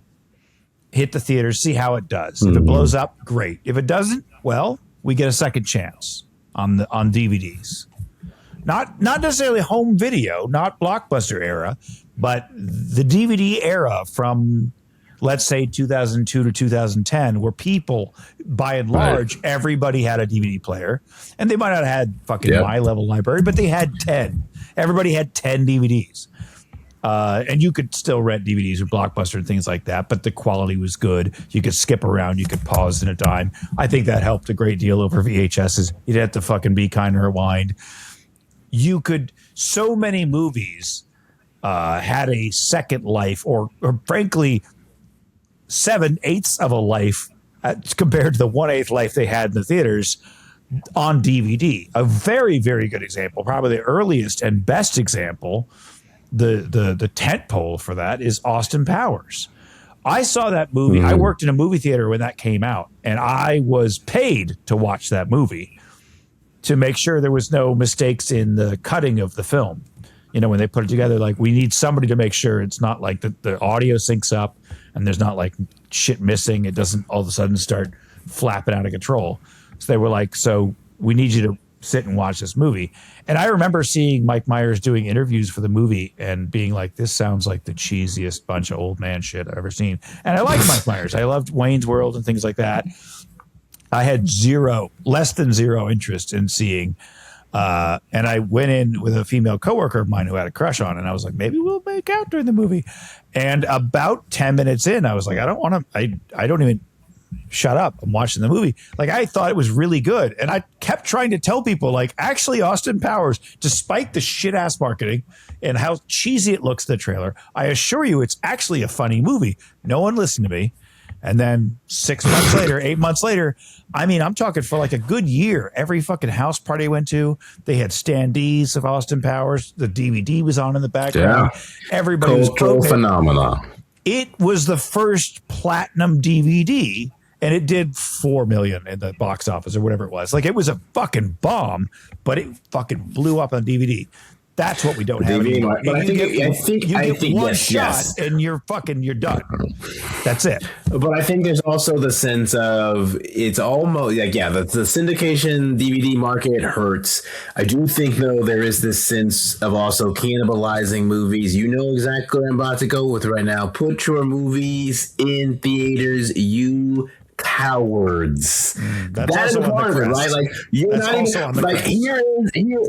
I don't like a perfect example. I told you about Predator Badlands. They wanted Predator Badlands to just be dropped on Hulu or some shit like that, and now it's finally on Hulu after the theatrical was putting up crazy numbers, but it's doing all those numbers because it had a really solid theatrical run and a good word of mouth buzz. Zendaya should be trying to tell you how to put fucking challengers in theaters. You're like, let's put it on MGM Plus. No one gives a fuck about MGM Plus. Wrap that shit up, man. The idea that, and you know who's coming here, right? To me, malpractice, if you are just a guy who cynically loves money, that something like Happy Gilmore 2 was not in theaters. That movie would have made buku bucks in its theatrical run if you had let it go for a couple of months. And then you're still talking about people watching on streaming, because I think what you get now is I see it in theaters, I watch it a couple times, then it makes its way to the streamers, and now I'm doing the equivalent of the DVD thing where I just pop it on and I watch it because it's there all the time, right? Like, that's kind of what it is. The revenue and residuals are a separate thing, but the audience behavior, I think you see people getting the seeds planted for repeat viewership through the theatrical, but if you don't have the theatrical, you don't get that on the streamer, and then movies just fucking fall through the cracks on the wayside. Absolutely. I think that that's a whole other episode. But I will say a couple of quick things to that is, I think, one, the biggest problem with every streaming service is that it's odd to me, frankly, that everything else is all algorithms, but the streaming services seem to be fucking dumb as shit. Like, they're not. They're algorithms, but they're just not good ones. Yeah, like, they're not catered very well. There's like, it's very difficult to like train it properly. Blah blah blah. The UIs aren't great. Also, it's tough to find stuff too. That's also Netflix's latest update. I got excited because they were like, "Oh, we got this big thing at the top," and I was like, "Oh, that's cool. They're gonna highlight all the new shit at the top, like in big bold thing." No, they highlight one fucking thing a day, and you're like, okay, but what, you dropped 15 things today, so show me what the 15 things are. No, that's several scrolls down. Like, well, you're fucking your shit up. So that one right off the bat is fucking with it. And then on top of it, and this is quite obvious, is just that, the decline in movie theater viewership I think has less to do with people not being inclined to go to the theater, because I think everybody, by and large, gun to their head, as it were, likes the theater viewing experience. It's better in every single way, except that the drinks aren't free and you can't smoke. But shy of that, the problem is largely, well, it's relatively expensive. I have a very limited window to see it. And if I'm lazy, it's free in a month. And that's really hard to beat. Right. It's like you go, but there's also, oh shit, I can catch it now through, let's say it's January. I can catch it now through late February, but by mid-March, it's on one of the 10 streaming services I already pay for. But I will say this, and this is maybe a good way for us to bring this in the first episode home. You know, there was just another one of those reports about how the Gen Z love and affinity for physical media is continuing to run apace, right? Because as they can see, if they're watching over your shoulder with some books and some DVDs, what you got over there? Oh, that's just the books. You got something. The DVDs are That's the just DVDs books. are over there. DVDs over there. There's a man who's been in the physical media game for a long time. You have to catch up with this man. But I think that's part of it, right? You're realizing of, oh, the shit can just disappear. I can never own anything. It's cool to be able to watch something when I want to watch something and also see 5 alternate endings or whatever. I think the streamers also edit movies in a way where you miss context and stuff, so you're not even getting it. But then also there's the true theatrical experience, right? Like you look at who's going to theaters, and it's the young folks, because I think they want to experience things in their sort of native situation. They want those communal experiences. They're tired of coming out of the lockdown shit and not doing anything around other people. And so it is folks who are older, who should be the natural audience for Black Bag, who are not showing up because they don't know that it exists. So you got to put your movies in theaters, you cowards, and then you have to actually market said theater or movies when they're in theaters. We got to connect the dots here. But it's not a surprise to me that folks are falling in love with physical media again, because the promised film-going cinematic TV viewing experience of the streamers, of endless libraries and blah, blah, blah, and so on and so forth. Very hard to find a movie made before 2003 in many places. It's not lost to me when you see a movie from like 2004 that has a bunch of very famous people in there. It's always at the pop of these streamers or whatever. I think people are hungry for movies that, you know, aren't just things that were released in the last 2 or 3 years and feel very ephemeral. And again, money is on the screen, right? Like you look at some of these bloated budgets and you go, this shit doesn't look like anything real exists whatsoever. But when the Mothman show up, real bridges, real cars, real cables, real rocks, real box office. Real jaded electrician telling you to tap the mercury in a hotel room with a real mercury pill in the fucking AC box. Yeah. I'd love to maybe do a Black Mothman reboot, The Mothman, and that's a real short movie. That's some crazy shit. Where'd you see it? Pennsylvania. Well, I'm not going there. Let's go to lunch. Oh yeah, I'm out of it. It's a 13-minute film, bro. This is real short. Man, I heard about this crazy shit. Yeah. Oh, I'm not going there. Yeah, we moved out. Yeah, hey, dude, you realize the shit? Nah, yeah, man. He was calling. It sounded like me calling myself. I'm out that motherfucker. We moved, whole family moved, we transferred. There ain't nothing for us out there where the Mothman is. We ain't quit my nobody. job at the Washington Post. I'm going home. Yeah. The Mothman Prophecies is just a bunch of black people being like, you heard about that Mothman? Yeah, we ain't saying around for them prophecies. We out that bitch. We are gone. We're gone. We're out. That's a reverse white flight on that bitch. I'll go ahead and give you your neighborhood back. Yeah. Apparently, everywhere that the Mothman is seen, Negroes are moving out in droves. Here we go, bro. We got our own subdivisions. We don't need to integrate over here. Y'all can keep the Mothman. A lot of cultural class stuff in the Mothman reboot. So maybe it does go a little bit longer. Maybe go 20 minutes. Yeah. Look, I'd be curious to see if they do actually make a streaming series. But would you recommend 1408. I recommend 1408. I recommend 1408. I recommend it. It's solid. It's, I think, especially if you're not familiar with it, it's a very interesting film. I think, especially pairing with a Mothman, you want a little horror doubleheader, especially if you want a non-gore slasher horror style offering. Each of these is a very solid entity, fucking up on the psychological. And again, definitely worth viewing just for the man, the maintenance man, and that scene alone. That's high quality cinema right there.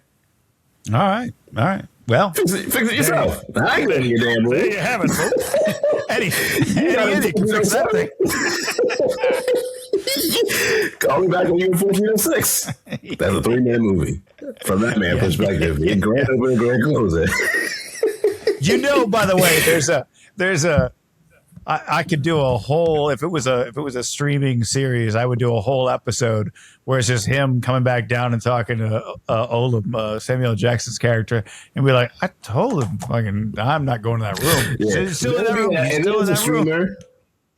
There's an episode that just follows that man's whole history to 1408. I want that. I want the version of that that's like the Watchmen nostalgia pills episode. But he and Samuel Jackson. Him and Samuel Jackson are sitting in the back room smoking cigarettes, laughing at that crazy white boy up in the room. Like, man, the shit we gotta have to clean up later. I tell you. Yeah. He's gonna burn the fish down. Man, I hope we win. He invited me into the room to fix the thing. Yeah. See, that's it. That's it right there. That man crazy. Well, I wish him well. Best of luck, John Cusack. All right, man. Well, it's been a pleasure putting on the spectacles with you this week. We're out here. We got social media accounts, retrospectacles. We gotta look those up. What are those again? They'll be in there. We'll figure it out, man. Pod. Look, we'll figure it out. We'll get it up. We'll get the band back together. I'll do a proper outro once I figure out all. I can't remember. Episode 2, we'll clean up the outro. We'll get it done. Yeah. We'll be there. We're coming up. All right, man. Take care.